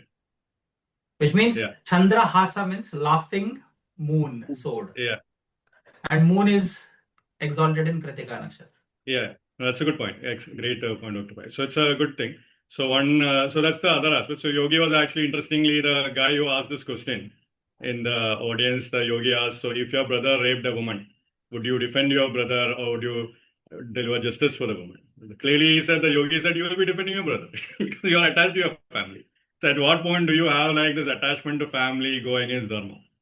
So in Mahabharata, famously, the Pandavas were completely decimating their Kauravas were their blood siblings actually, their cousins actually. So there was always an upholding dharma, that kind of principle was pretty much the norm in Puranas kind of thing. So dharma had a very important place. So dharma, or the harmony of everyone, which E.G. beautifully captured, like when you get to that particular state, harmony of everyone is the norm for the rishis and all that. So that kind of state was kind of there. So Ravana being, and now interesting thing about Ravana was that, okay, such a man who committed great sinful deeds, like what is called as sinful deed, papa kind of deeds, and no matter what, he destroyed thing, he had wicked thing. What would be the explanation for that? He was, in fact, there are actual paramparas where Ravana is considered to be a great bhakta because after his death, Ravana has now become a great bhakta of, Rama, and he's being celebrated as a great devotee. In fact, there are actual paramparas where they actually worship Ravana as a great guru in the Rama parampara and all that. So it's like an evolution of that energy, which was like originally like not so great, creating disharmony kind of thing, to even something superior, inspiring other kind of greatness in others kind of thing, which is what makes it, very interesting kind of thing to see the transition from like what was evil originally before, or then eventually you are seeing something else happening in the big grand scheme of things. Even Ravana himself was originally like a Dwarpalaka of Vishnu also. Someone who was taking care of Vishnu, like literally came down and reincarnated so that he could get closer to Vishnu. So that provided the opportunity for Vishnu to come forth and, Rama to as Rama avatar and then, fulfill all of the karma. So it's a mixed thing. What we call as evil, as EVG also said, as we highlighted, could have a lot of things going on in the background. But in the interest of dharma, right? So you had to have that big picture of the dharmic thing going on also. So does not mean that we tolerate evil. We have to call out evil also. That's also interesting. But at the same time, big picture, evil also has a place in terms of our own growth kind of thing. Is also has to be recognized. So that is one aspect I thought was interesting because this kind of thing you see a lot. Because like in Kerala, for instance, the famous, I believe it is Chotanikara temple, or I think it's Chotanikara. So yeah, Chotanikara itself. Chotanikara temple, the story goes that the temple which I mentioned in the previous video, Maga and all that, in Cochin kind of thing. So a man was carrying Devi Mahatmyam copy to his guru, and the guru basically, I think Dr. Pai also mentioned that in the last video. And the lady asked, may I accompany you? So like, okay, fine. So he's going to see a Kathakali performance, typical dance performance in Kerala. And then the lady is good looking, so he enjoyed the company. He's like talking to the lady and all that. He gets to his guru's place. He gives the Devi Mahatmyam copy to the guru. Guru with his Divya Drishti sees that the lady with him is a Yakshini actually. Someone who's a cannibal, someone who eats food, someone who eats human. So of course, that's the other thing also I want to know. Like the older ancient times were not that safe actually. All these kind of lot of asuras and all that were roaming around eating humans and all that. That is really true. So there was a time like that in our land. So in Earth plane at least. So that kind of thing was there. So then the Guru says, now as long as you hold the Devi Mahatmyam, you will be protected. But it seems like this Yakshini has targeted you. There's no other way for you right now. She's hungry seems also. She's going to eat you.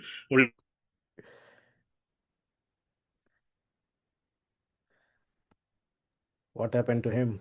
He got frozen time. It's Yeah, only us, Aditya. I think Laddu Baba, what happened they to Santip Ji? they Devi ate Sandeep ji.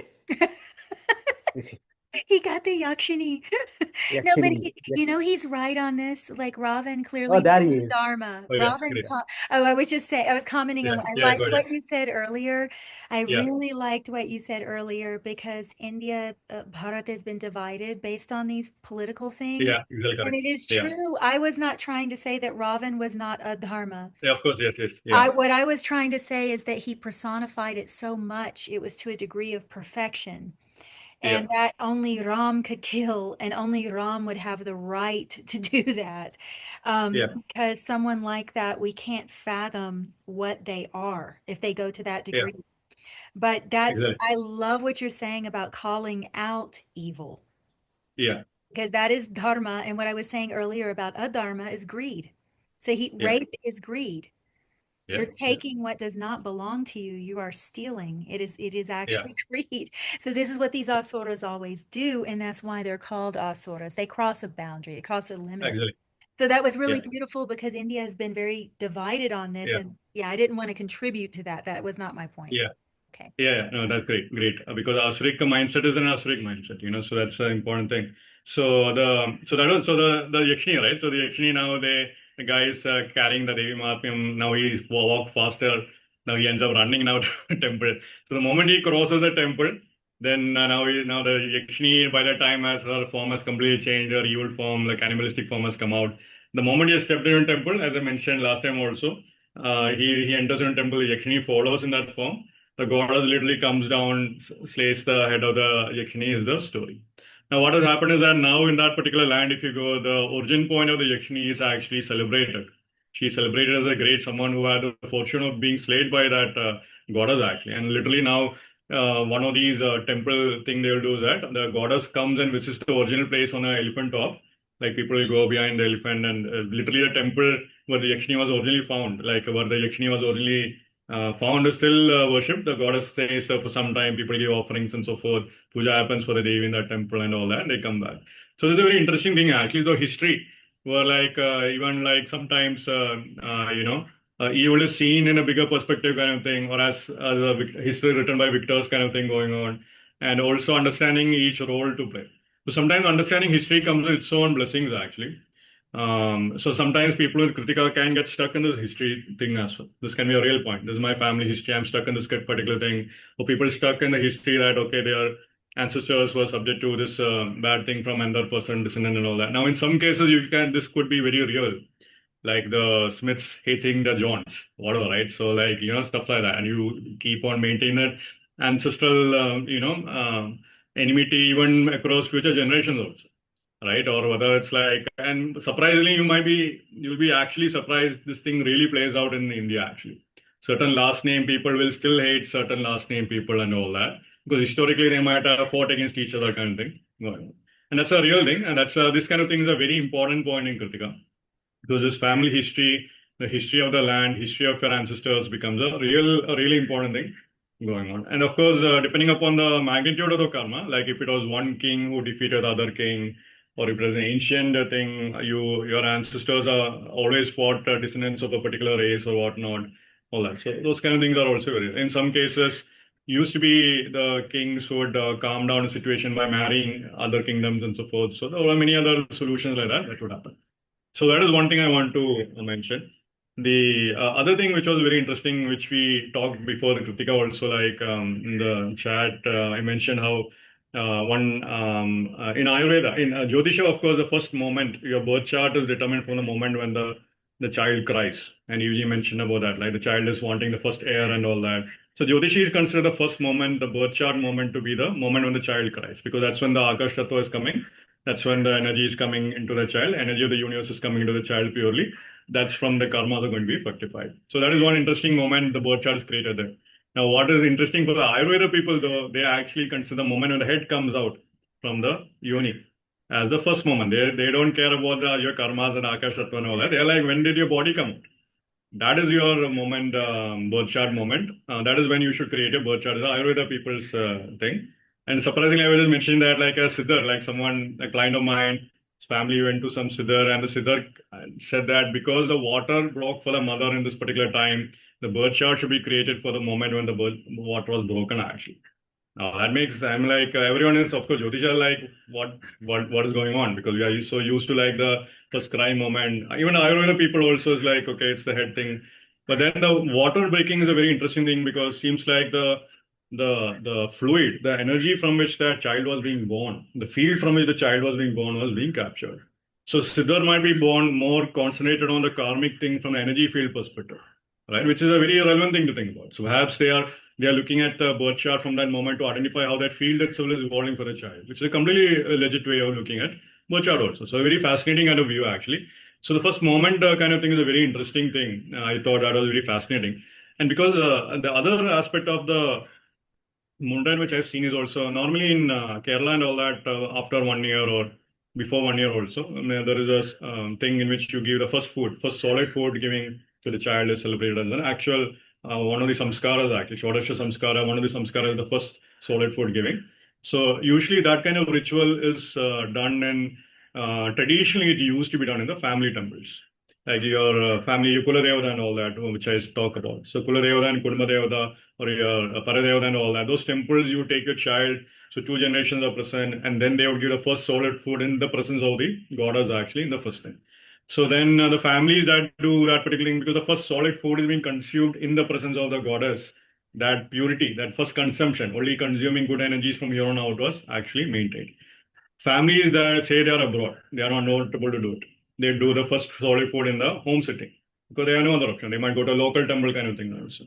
Then some issues end up happening because traditionally their ancestors sought a lot of protection from a particular devata by doing this ritual in front of a devi. So that kind of thing. And usually it is done in front of a devi, actually. So like the goddess, it's a mother goddess in front of whom you give the first solid food. So sometimes I've seen challenges coming because the first solid food was not given from a young newborn child and all that. If the first solid food rituals are not done in the tradition thing, problems are eventually coming for that family, because it is duty of the parent, much more spiritually strong environment kind of thing going. The other thing which was kind of interesting, which I thought, now the same logic is also present for the hair ceremony or the mundan ceremony or the tonsure ceremony for the child.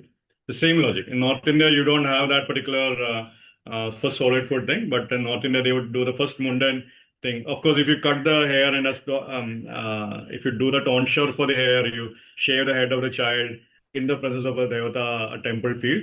The devata's temple field is energetically linked to the child's field, and therefore a lot of blessings are coming. And so, because Kritika is definitely the cutting of the womb, the cutting of the pipe which is linking the mother to the child.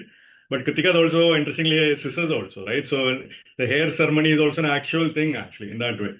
Now, many people, as Dr. Pai also mentioned, still do tonsure even now. As Dr. Pai mentioned just right now, if your parents are alive, you don't do the tonsure because you're living sun and moon. If your parents are no longer there, then, but you can still do the tonsure even now, actually. A lot of people go to Tirupati to do it, for instance. A lot of people go to Palani and all that to do it, like in South and all that. You go to this temple. You can do this in any temple. In fact, what happens is that when you tonsure your head in the presence of a god or goddess, that devata's energy field directly connecting to your energy field much more directly. And from that point on, that blessing, you're almost considered to be a child of the devata from that point on. Now, this can happen independently, like you go to a temple and do it, hire a person to do it, and that samskara is done. So now you are a child for that devata, this question. Or you can do it in a typical sannyasa parampara, and you see this in sannyasi rituals also, where a tonsure is an important thing, whether it's a Buddhist thing or a normal, Hindu sannyasi thing and all that. And so where you do that in the presence of the Guru parampara now, the head of that mutt kind of thing is present when you're doing this particular ritual. Or you might do it after a Havan. You do a lot of fire rituals, and so for a lot of homas is done. After the homas is done, you do the tonsure kind of thing in a sannyasa ceremony. A typical sannyasa ceremony, usually that kind of a change happens. Usually in the sannyasa ceremony, typically initially the goddess is invoked. Then after that, Shiva is invoked. So before the sannyasa ceremony, the goddess is invoked to make sure karmas are kind of harmonized.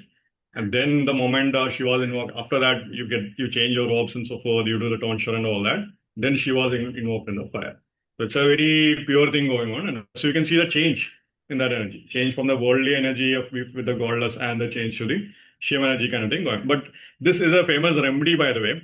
If nothing is going on in your life, go to some big temple like Tirupati, go to any major Shiva temple, go to any Jyotirlingas, do a tonsure.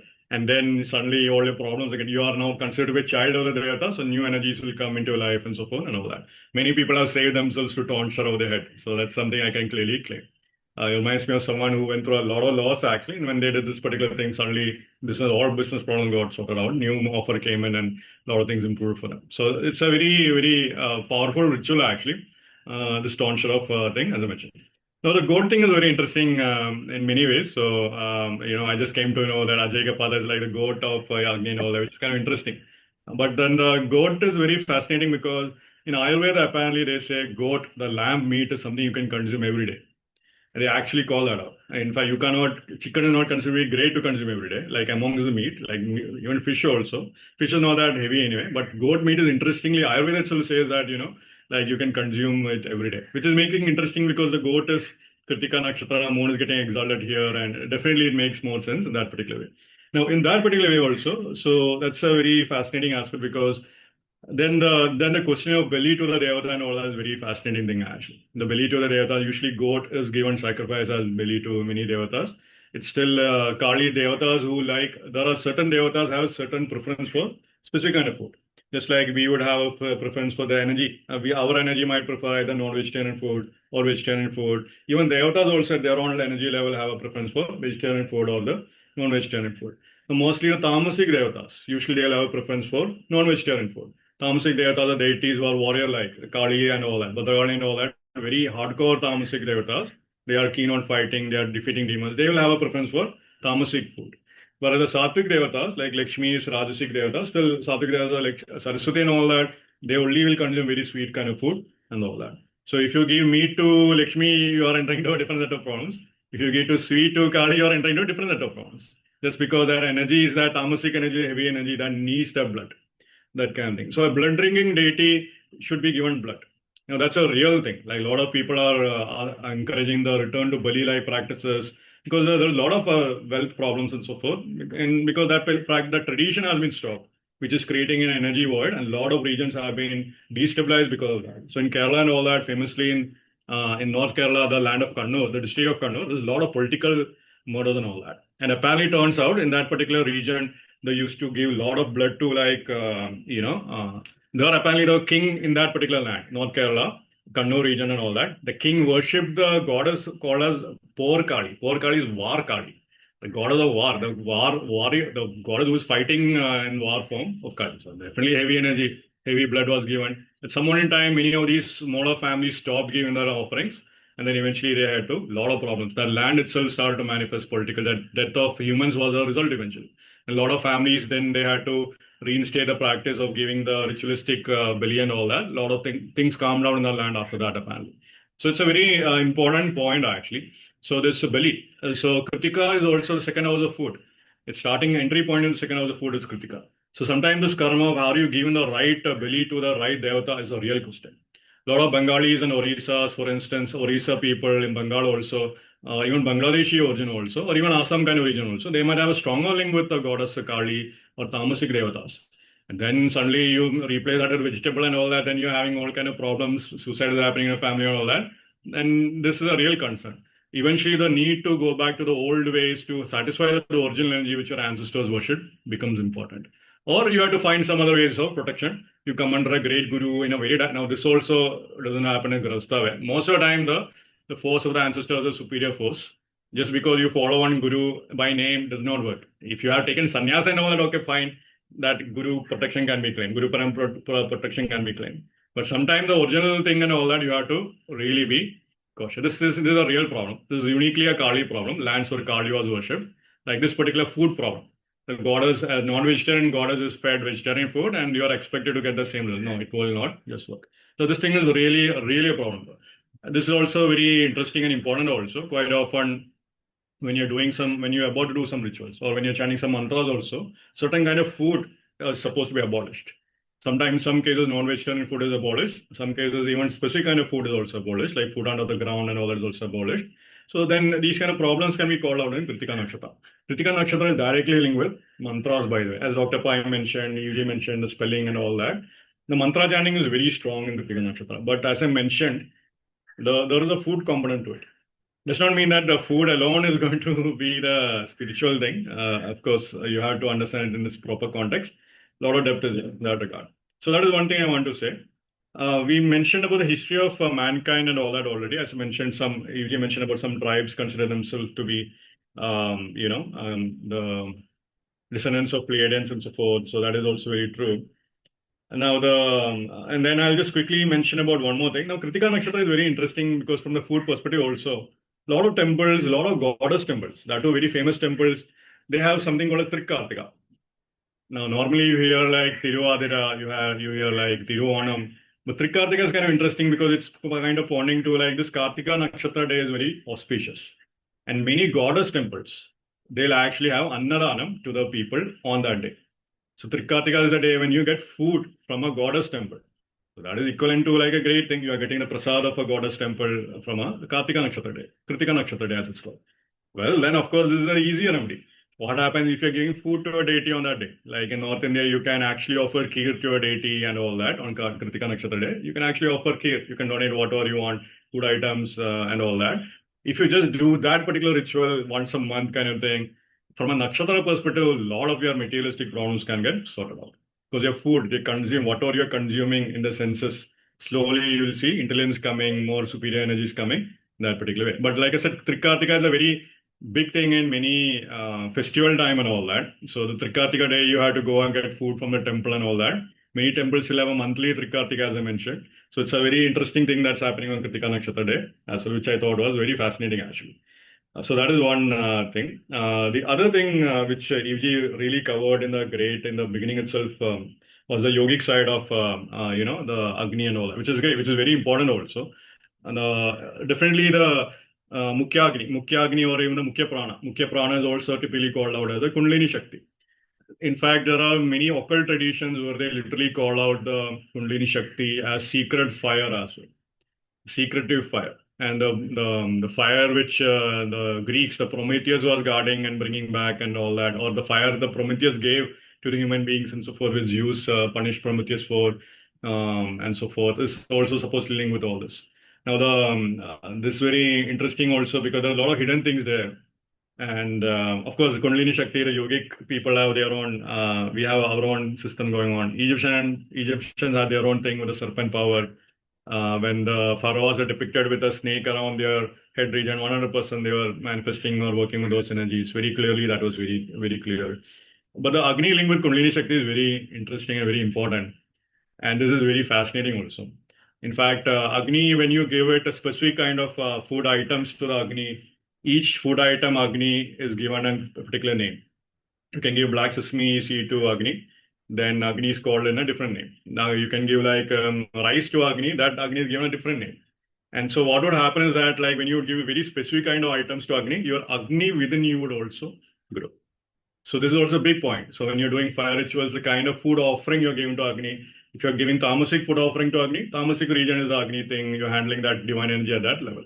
When you give rajasic food offerings to Agni, that energy is being awakened to the rajasic level, that is being growing. And then when you have the sattvic food offering, then it's growing significantly.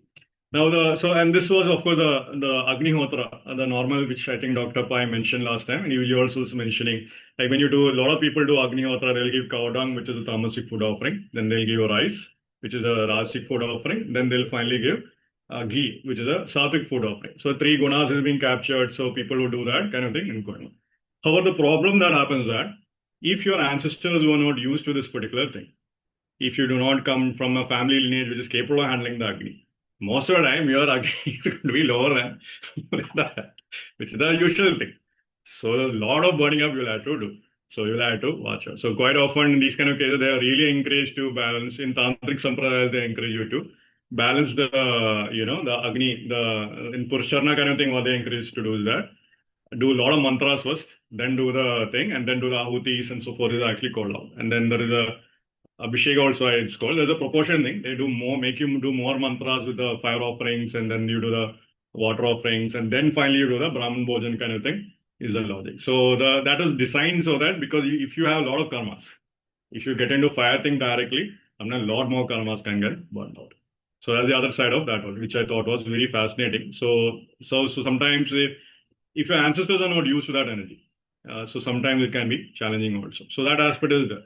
However, Homa, the Nitya Homa is called out clearly as a daily practice that is to be maintained according to Vedic people.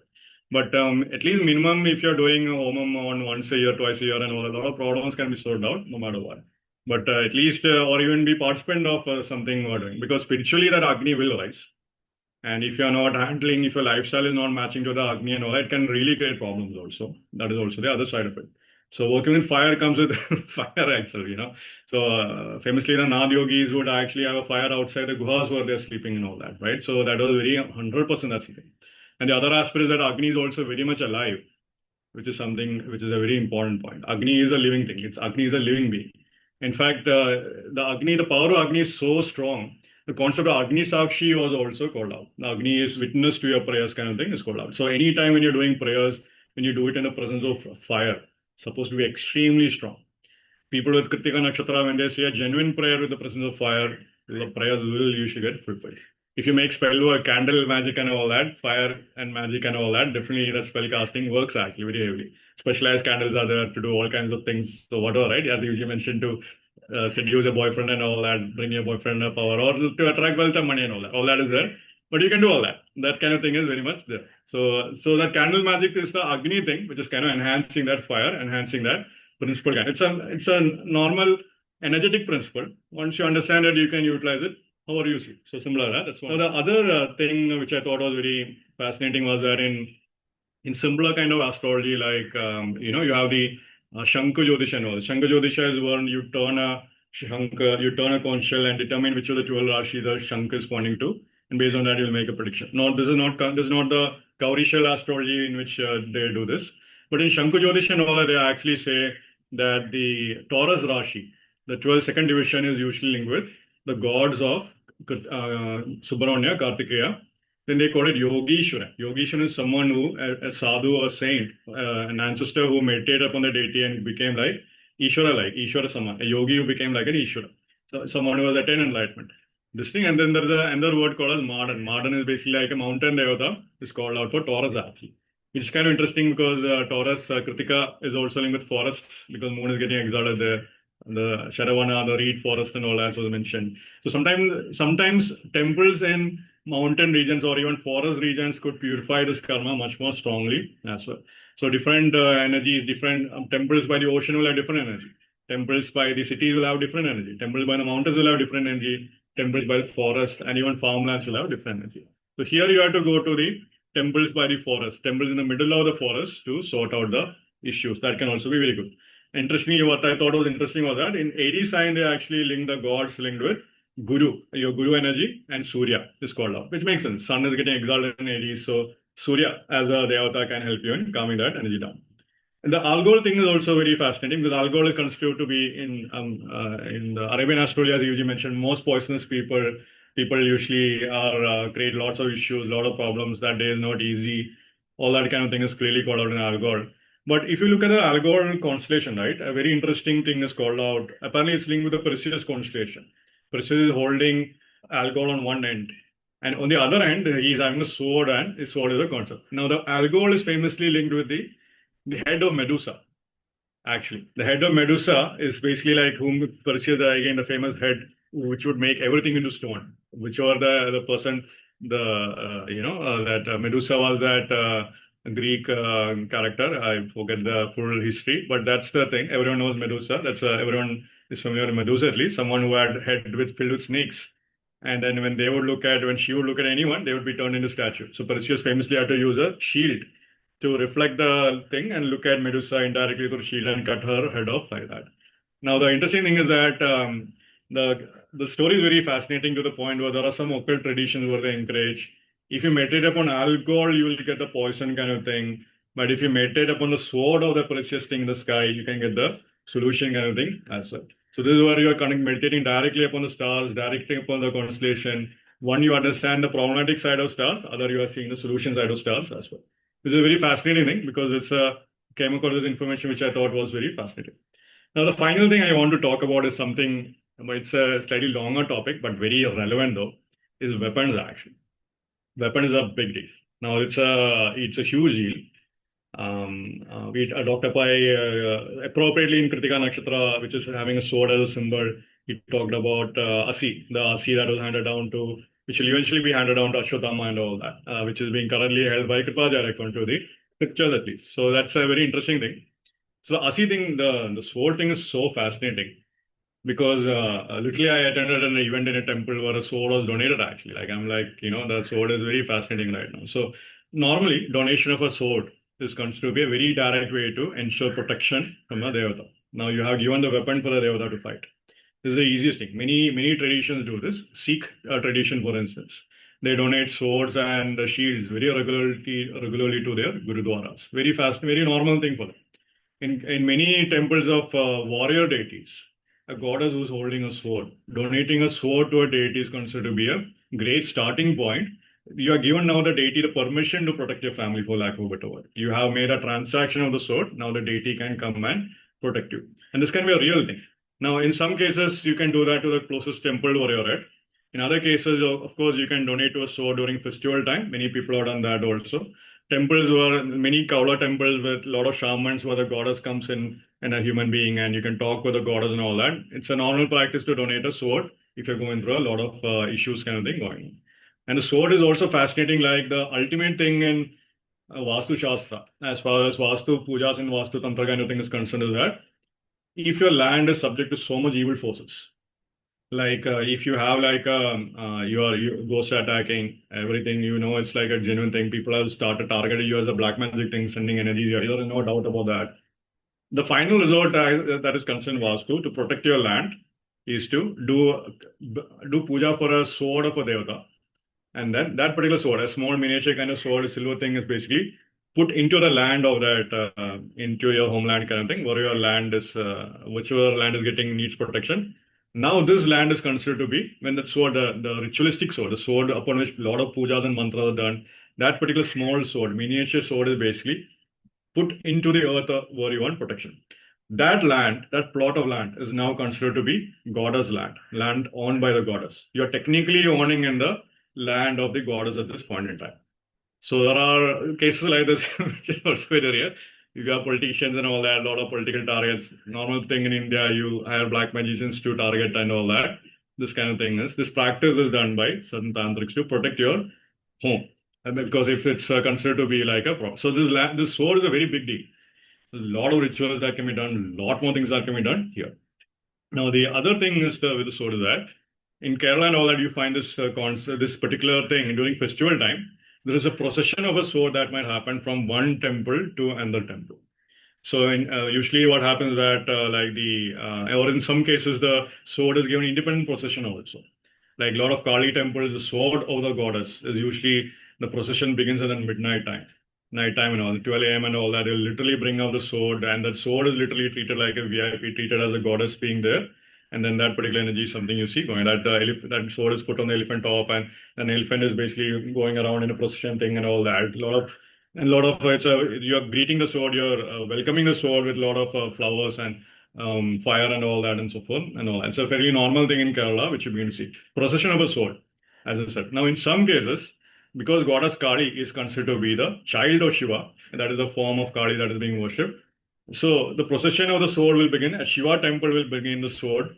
The sword will start the procession from a Shiva temple. Then it will go to like a Kali temple, and then the puja and rituals and the celebration all that is done. And then the sword finally comes back to the Shiva temple. That is also a very interesting kind of thing that is celebrated.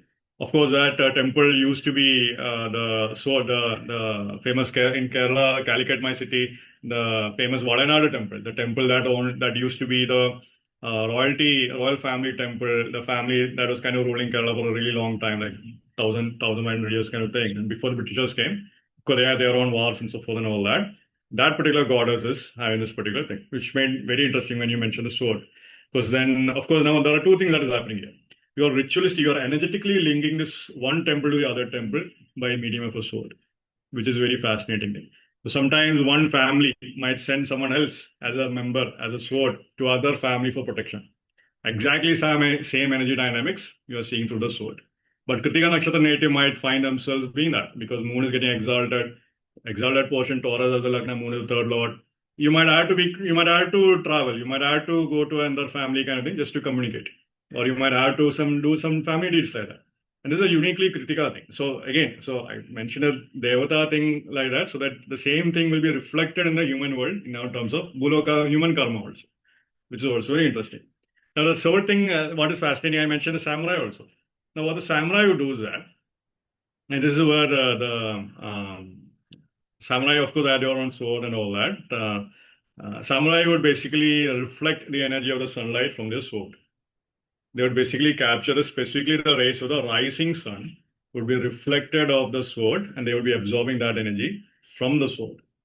Now, there are different kind of steels you can find out there for sword. Like if you search, you can find a red steel, samurai sword with red steel and all that you can find. Blue steel sword and all you can find. In Japanese, samurai swords actually. Horribly expensive though, not easy to get also. It's no, you can't even, you are literally have to get permission from a Japanese police station, all that, because they now consider it as a national treasure and all that to get that kind of sword, samurai sword and all that. So that problem is there. But what they would do is that this red steel samurai sword, they would actually reflect the energy of the sunlight, and that energy would be absorbed upon their Shakti, upon their energy field, their thing. Of course, samurais would meditate also. They had their own spiritual practices, they had their own warrior practices kind of thing going on. But absorbing energy of the sun reflected off a weapon is a very powerful thing. That kind of thing is something they would do. Now, this same principle was, of course, used by the yogis also in many ways. The yogis had their own Trishul. But the Trishul is, of course, is a pointed field, pointed weapon, where the energy is kind of pointing to the upwards. But it's kind of pointing to pointed pranas. A directed pranas is what Trishul is pointing to. So Trishul is not going to give the same result as a sword. In the sword, the entire edge is sharp from the top to the bottom. The Trishul, the pointed point is only at the top. That is the difference. So they actually encourage, in many families, they encourage to keep a sword in a home, if that makes sense. To keep a sword, worship the home, worship the sword as a weapon of the Devi and all that, they encourage that. And believe me, in samurai world and all that, having a sword was literally equivalent to your sword, to your soul. The soul of a samurai is considered to reside in the sword, actually. It makes you think. So is it possible that you could do a lot more spiritual practices, you could maintain some energies in the sword, which would help in your sadhana and all that, in many powerful ways. In fact, this tradition of carrying a sword is pretty much normal in the Taoist world also. In the Taoist world, you can see a lot of Tai Chi swords and all that and so forth. So the Tai Chi people would be practicing with the sword and all that Chi would be stored in that sword.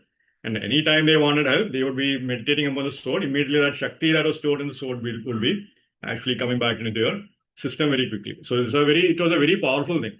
And what is fascinating is that the legend says that in Chinese fantasies and so forth, people would travel across the world through a sword. So if you see any Chinese fantasy TV show, the person will be literally flying across the world on the sword. The sword will be literally like a skateboard kind of thing, which they'll be on top of the feet, and then literally the sword is taking from the lower worlds to the higher worlds kind of thing. It's a typical thing. A sword. So therefore, a sword, a spiritual weapon, was considered to be pretty much norm in ancient time. This was a norm. So if Kali was carrying a sword, there was an era when spiritual warriors were carrying weapons also. This was the norm. This was considered to be normal thing to do because everyone had a spiritual outlook. Everyone is trying to improve their energies. They would definitely utilize the energies of their weapon to develop themselves as well very strong. It was pretty much the norm. In Chinese society, it was the Taoist world and all, it was pretty much the norm. Like in Chinese, but in same thing in samurai also. It was the norm. You would meditate with the sun, you do many things and so forth. So the simplest thing that can be done is you can actually store mantras to a sword. You can actually store mantras to a dagger even. Forget about a sword. You can just get a dagger. Now, apparently a difference between a knife and a dagger, which I came to know recently, was that knife only has one side that is cut. Daggers having both sides that is cut. Now, among the weapons, among this normal steel, accessible steel, something called as Damascus steel, which I don't know if I mentioned before. Damascus steel is considered to be very spiritually one of the most powerful thing that you can get. If the Damascus steel sword or a Damascus steel dagger, you can hold it in your right hand, face the east direction to activate the sun energy. Anytime chant any mantras. Slowly what will happen is that mantra which you're chanting, that energy will be stored in your sword or the dagger. Now, of course, if you have sword, great. Then you can channelize, you can hold a very specific kata, specific position, and channelize all that energy into that, chant mantra of the sword. That kind of thing can be done. There are pure occult traditions where they do this kind of things. As I mentioned, but the simplest thing you can do is that whatever energy you want to be stored in the sword, you can store that sword. And believe me, just like you have red steel to absorb the red light energy from the sun, blue steel to absorb the more blue kind of frequency from the sun, different kind of weapons to hold specific energies is also possible. You can chant like just like how the veil of Murugan and all that is there. So Murugan's veil definitely is carrying Murugan's Shakti without doubt. You can chant Murugan's veil energy kind of thing in that particular way. The spear of Murugan as it's called. You can chant the Devi mantras, very fierce warrior deities like Durga mantras and all that to a dagger. And what I've seen, I had someone like this actually. I recommended this remedy to a lady actually who had some challenges in their life. So I recommended them to basically hold a Damascus steel dagger, face the east direction, chant some Durga mantras kind of thing. Or water mantras, some Devi mantra. Normally you can also do Kali mantras very easily. You can do Bhadrali mantras, and just Om Bhadrali Nama kind of thing, very good to do. Don't do anything more than that. Bhadrali or Durga and all that is what I would usually encourage, because that's one thing. You can hold that in your right hand and just stand that thing. And then what happened to this lady was that she actually got a dream in which the goddess came, and goddess said one shloka to her in the dream, but the shloka was modified with 2 words actually. Then she actually consulted with a mantra guru. I got a dream with this shloka and all that, and then the mantra guru confirmed, yeah, so this is something you can utilize every day. And there are many things like that. There are many prayogas with Devi Mahatmya, shlokas and all that where you can do things and so forth. So she actually ended up doing that, and then her married, settled down, things improving, stuff like that. So you are surprised actually. So some things can be, the moment you're holding like a sword or a dagger and all that, and you're inviting the Devata energy, it can really protect you in many powerful ways. Like I said, this is a very, very amazing, still alive. This was very much alive. When you worship a sword, during the Navami time, Durga Puja time, when you worship weapons on a Navami day or Ashtami day, this was very much active. What we call as a weapon, as a divine weapon, was a very important thing in ancient times, and still is very important in many traditions actually, as I mentioned. Now, the other side of the sword is also something I came across recently. Like I came across a person who had a khadga which was used to do the belly of a goat for goddess Kali or goddess Durga in Bengal and all that.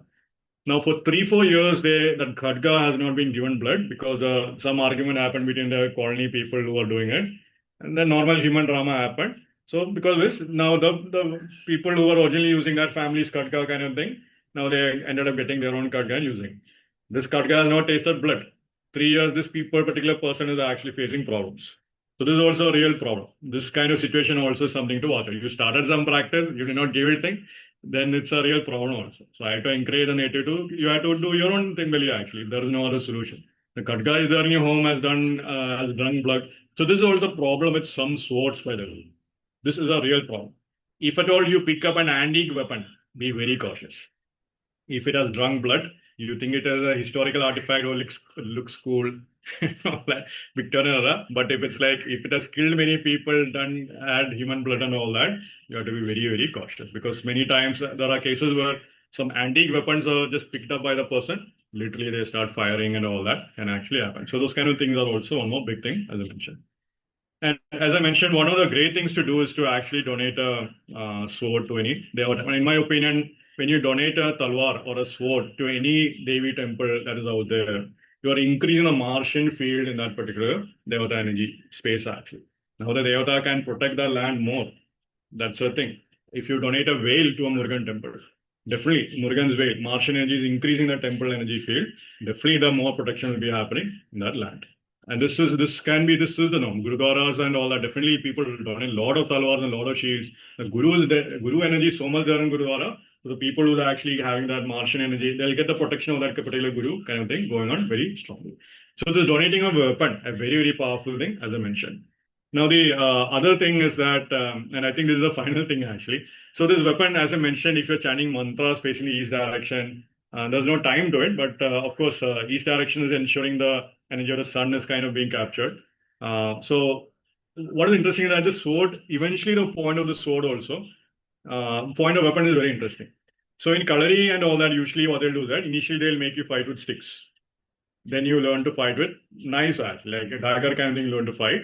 Then you learn to fight with 2 kind of sticks kind of thing. And what happens that with each kind of progression of weapon, then you get to learn sword. And bigger than that, topmost kind of weapon in Kalari was the flexible sword, which is called as Urumi and all that.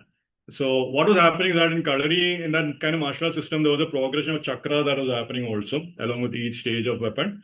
And of course, the awareness is also growing with each kind of weapon you're using. So if you're using a shorter weapon, you're fighting up close kind of thing. Longer weapon as you're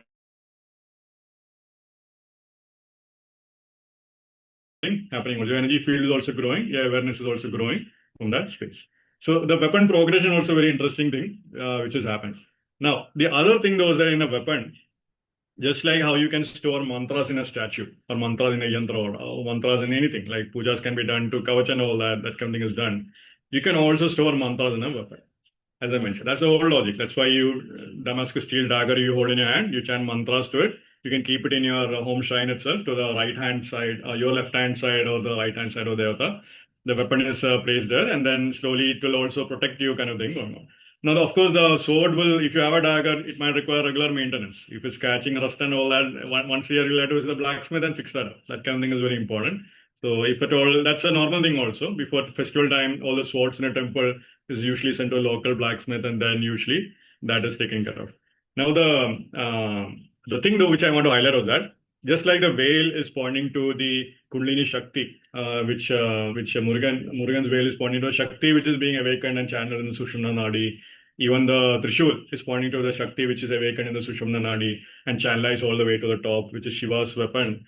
Similarly, the sword of a Devi or sword is also symbolizing the energy that is channeling up to the Sushumna Nadi kind of thing as well.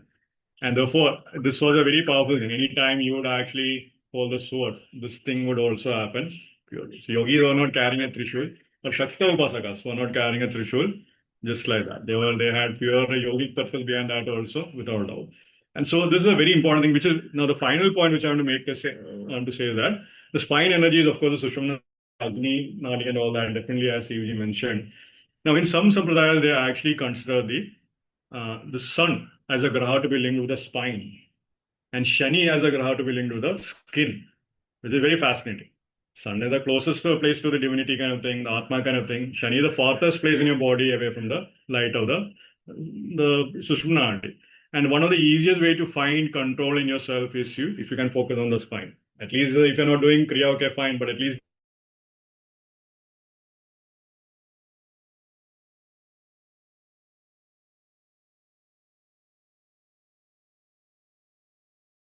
along your spine. Can you hear me? Yeah. So I was telling, so the spinal awareness is a big point. If you become awareness of if you have spinal awareness kind of thing, thoughts that are troubling you will immediately come under control.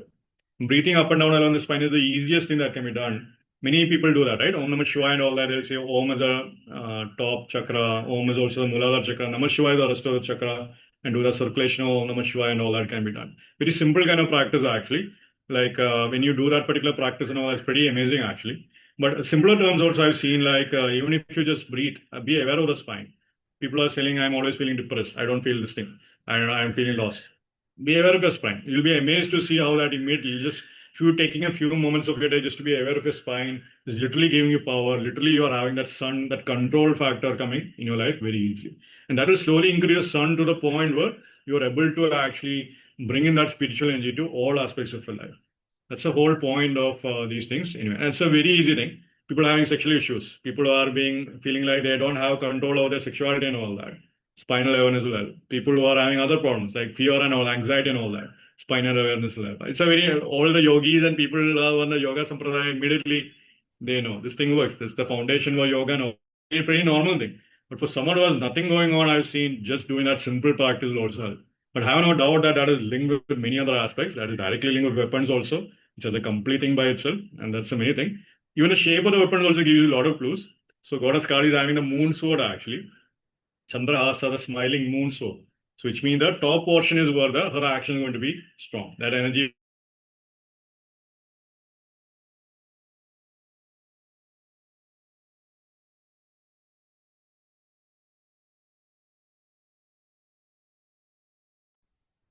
could be dagger, some dagger, straight dagger, some dagger. You can identify the energetic pathway that energy is going to go up along the spine as well, which can give you a lot of clue. Just like how Trishul is pointing towards the top, and the whale is pointing to a straightforward direction up and all that. Moon sword is also pointing to an energy point, energy movement, which is kind of different also.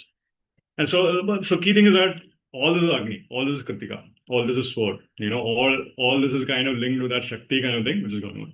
And 100% it's like, as Sivji mentioned, 100% directly linked with the yogi kind of thing. It's a huge point. So what Sivji mentioned, I just want to highlight because there's a lot of great points that is happening in the sword part and all. And Dr. Pai also mentioned about sword a lot. So that kind of gave a lot of insights actually, because something I was familiar with actually. So it's great. So yeah, so this is what I want to share on Kritika. So this is something I thought I did not share before also. So it was great actually. So when you mentioned the water breaking too, I had wanted to comment on that just quickly. You said it was a energetic protection. Yeah, energy field around the child. The energy field on the child is basically what the Siddhar is trying to capture. Yeah. It's almost like they are keen, they're working at that level, not keen on the, the Buloka karma, which is a normal thing for Jyotishis and all that. So yeah. No, that was really profound though, because water does it transmits electricity, it transmits feeling, it transmits. See, I want to point out to two little things which have come from two little aspects which Sandeep has actually mentioned. Actually, three. The first thing I want to say is Bharani and Kritika is also a Gandanta point. The first thing I want to reiterate. Why I'm saying that, I will also explain to you. See, Gandanta means it is what we already know is between fire sign and water sign. If you really know the Shakti of these nakshatra, Bharani is Apa Bharani. Apa is water. Kritika is fire. So in South India, where I come from, there are two nakshatras in which they don't allow you to do anything auspicious. And the first one is called as Bharani Kritika. They say Bharani Kritika, don't do anything good or don't start something new. Because it is like a Gandanta, because Bharani is the last star and Kritika is the first star. Bharani is Apa Bharani and Kritika is Agni. So that is like a Gandanta. Now, for those people who understand the nakshatra aspect of things, I'm going to give you one more clue why this junction point is going to be very heavy duty. And then I will also come to the other part of what he was talking about, black magic. So the first thing I wanted to say is Bharani is a Adhomukha nakshatra, which means facing downwards. Kritika is also Adhomukha nakshatra. And the only other two pairs of nakshatra which come as Adhomukha is Ashlesha and Magha. Otherwise, you will never find two consecutive nakshatras are Adhomukha. So Ashlesha and Magha is a Gandanta, everybody knows. But very few people know that Bharani and Kritika is also Gandanta. I explain that to you because both are Adhomukha. That means the moon's powers are very draining for you. When the moon is moving from Ashlesha to Magha also, it's very draining. Now I'm coming to the remedial part of these kind of things. Now, we have talked about sword. Did you ever know Sudarshan Chakra is also called as Chakra Talwar? Talwar. It is a sword, but it's in the form of a chakra, a discus. Chakra Perumal. Narasimha Chakra Talwar. This is the most potent weapon of Vishnu, which is Narasimha Chakra Talwar. And that symbology, if you see, you'll know it is Agni and Sudarshana both together as Talwar. Let me just share my screen to show you this from a website which has posted this. And you will see now this is a Narasimha Chakra Talwar. Can you see Narasimha is sitting, he's Yogi Narasimha, and he's sitting in this flame with the chakra. And look, two lions are holding this. He's Yogi Narasimha. This is Chakra Talwar. Now you can see Chakra Talwar in different forms. You know who is this Chakra Talwar? Is also Kartivira Arjuna, the 1,000-armed. He was said to be an incarnation of Sudarshana Chakra.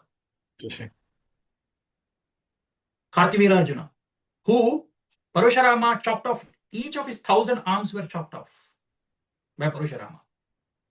Right? This is Sudarshan Chakra as Kartivira Arjuna. Can you see again Vishnu here is in the Chakra Talwar. Chakra with the disc. Very, very sharp blade. I think, yeah, so I think I used to have one of these statues actually some time back. So I think what used to happen was that this is considered to be the Sudarshan Chakra was considered to be the most tamasic form of Vishnu. And he will give you protection no Yes. matter what. Exactly. Yeah. It can give you protection from any kind of sinister black magic also. Yeah. So you can see here, there are so many depictions of this, but I just found out only in this website. This is so beautiful. Can you see? Yeah, in fact, the Sudarshan Kavach is a pretty great remedy actually. Like you can get it, so people are feeling like, oh my God, what's going on to me? I'm anxiety, I feel down.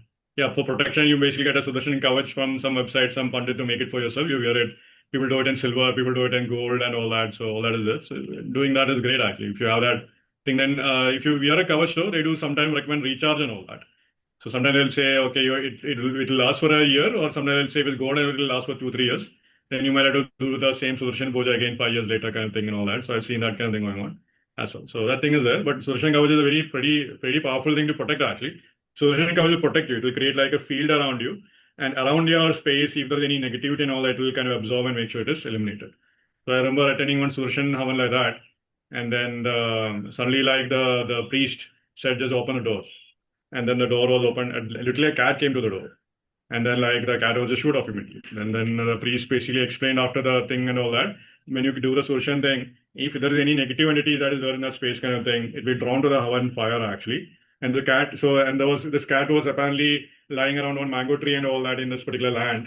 And it was like there is a rumor that someone might have buried something in that land.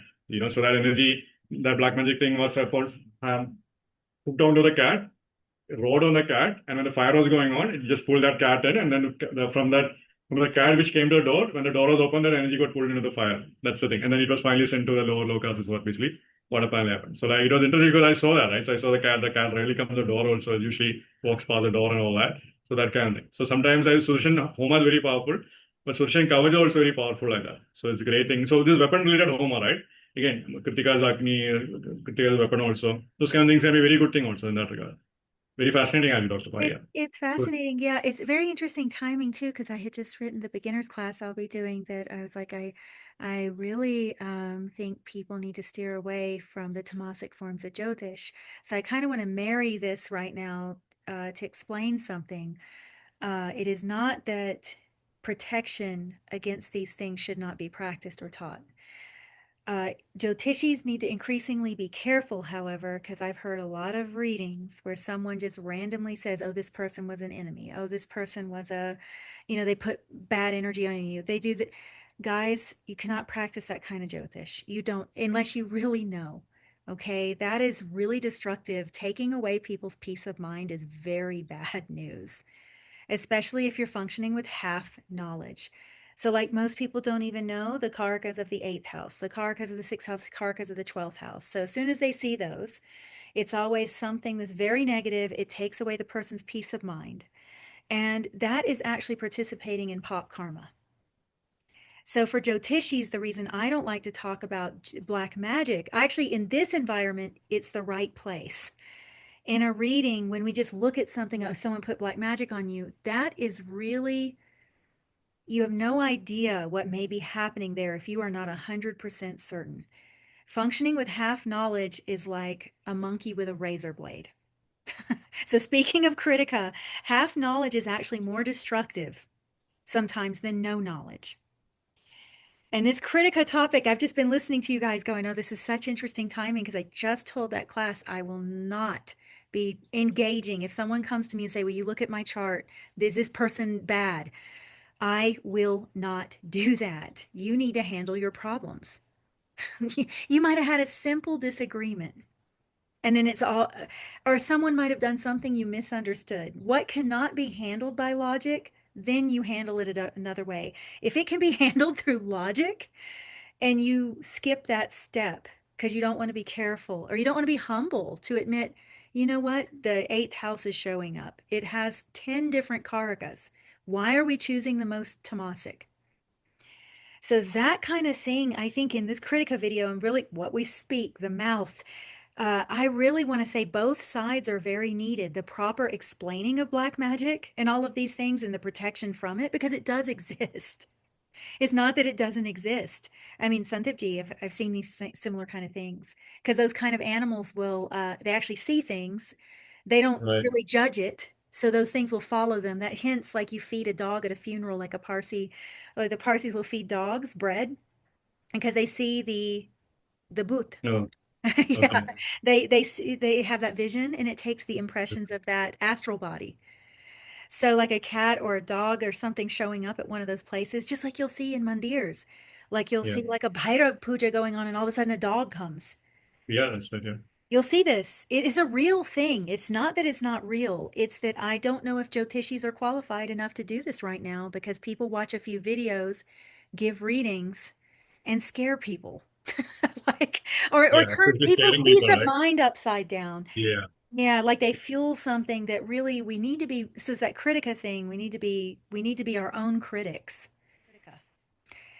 It must mean that Kritika has the power to protect and cut and remove that stuff. That's correct. Yeah. The Havan does, the fire does. You're right, Nath yogis always kept that Havan Kund. I mean, they kept that Duni. They kept their Duni burning. They call it the Yeah. friend. So, yeah. The friend. It's Yeah. the friend of the yogi. It's always burning. It's always burning everything around you. So I see it a different way. I see it as it must mean Kritika has something with cutting ties. And that's a powerful force, actually, because a lot of someone's thinking they got some curse on them. You talk to the other person, and it was a misunderstanding. And this person's doing all these remedies to, like, just because they can't psychologically manage themselves. Yeah. So I think Kritika holds you to responsibility, is what I'm hearing in a lot of this talk. Is it must have, this is an nimitta to me, because it must have something to do with the element of self-preservation, because it is when the umbilical cord gets cut. You're now an individual. You're surviving on your own. You're having to breathe air on your own. Your mother's no longer breathing for you. You're no longer being fed with her blood. Do hospitals and doctors preserve the placenta of the child for use later on, like some stem cell research in case of anything? Is that a common practice? Which means I'm talking about after the umbilical cord is cut, the water flows when you come out, but what about the protective covering which is there? That's full of nutrients. As a matter of fact, animals in nature eat it. Eat it. After they eat it off the baby. Oh, even Chinese, they eat it. Yeah, it That actually is, that's so what I'm trying to say is Bharani is the protective thing, and Kritika is eating is the that. eating it. Yes. Is Right. even the cat eats up the placenta? I have rescued cats that the reason I have so many is because I didn't know she was pregnant. And then I just let her, my brother and I have been caring for these cats. I mean, they're 16 years old now.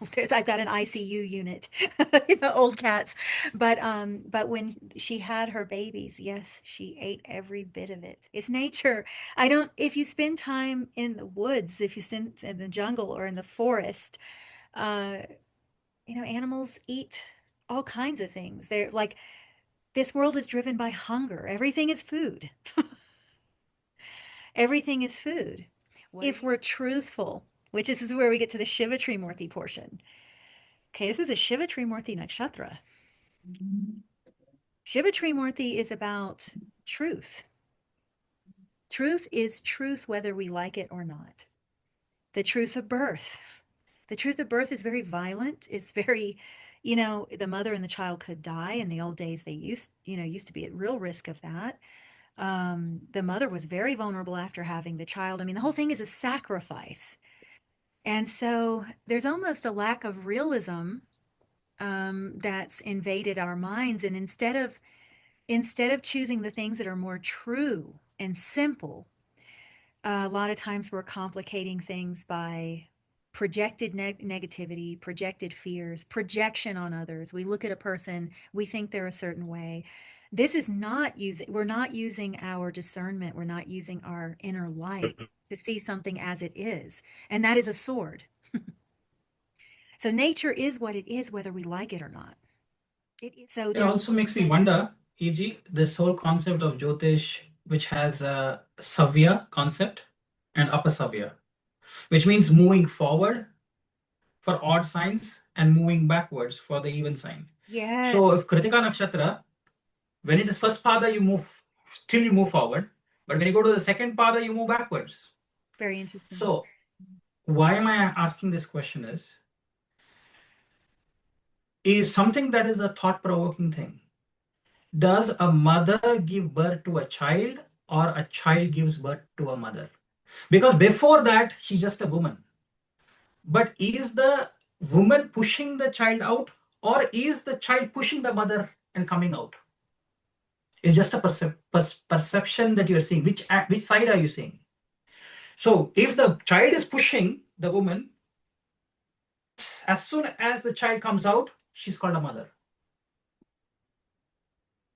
Before that, she is a woman carrying a child within her. As soon as the child has pushed the mother and has come out, the child has become independent. Now you call her the mother. Or do you see the other way around, which is Savya? The child, the woman is pushing the child out, labor, pain. But why can't you think the child is also pushing the mother out to be free? It goes both ways. Yeah, they say that right? The father is the son and the father of the man and all that they say, right? So something similar actually. Son is the actual father of the man, kind of thing. Same logic kind of thing, I think, yeah. And that's the introspection, looking backwards. See, Yeah. this is the introspection. Who A am young I? girl, Yeah. yes, exactly. See, I was watching a video of a young girl, very smart young girl, saying that the child was asked, "How old is your father?" She said, "He's 6 years old." What? Your father is 6 years old? Yeah, because I'm 6 years old. He was never a father before I was born. That's Do you smart. see what I mean? Yes. Smart. He's only a father for 6 years. So how old is your father? 6 years. Right answer. How would the man be called a father till he had the child? Isn't it? This is the problem with us. We think too much of, we get into all of these things. We really don't know We don't what is truth. know. Both are That's same. yes. Mother delivering a child or a child delivering a mother. Both are right. They divine. That's why Vedas talk about Brahma coming from Aditi and Aditi coming from Brahma.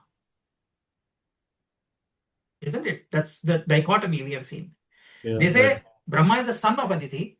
Immediately the next statement is Aditi is the daughter of Brahma. That's So it. which came first?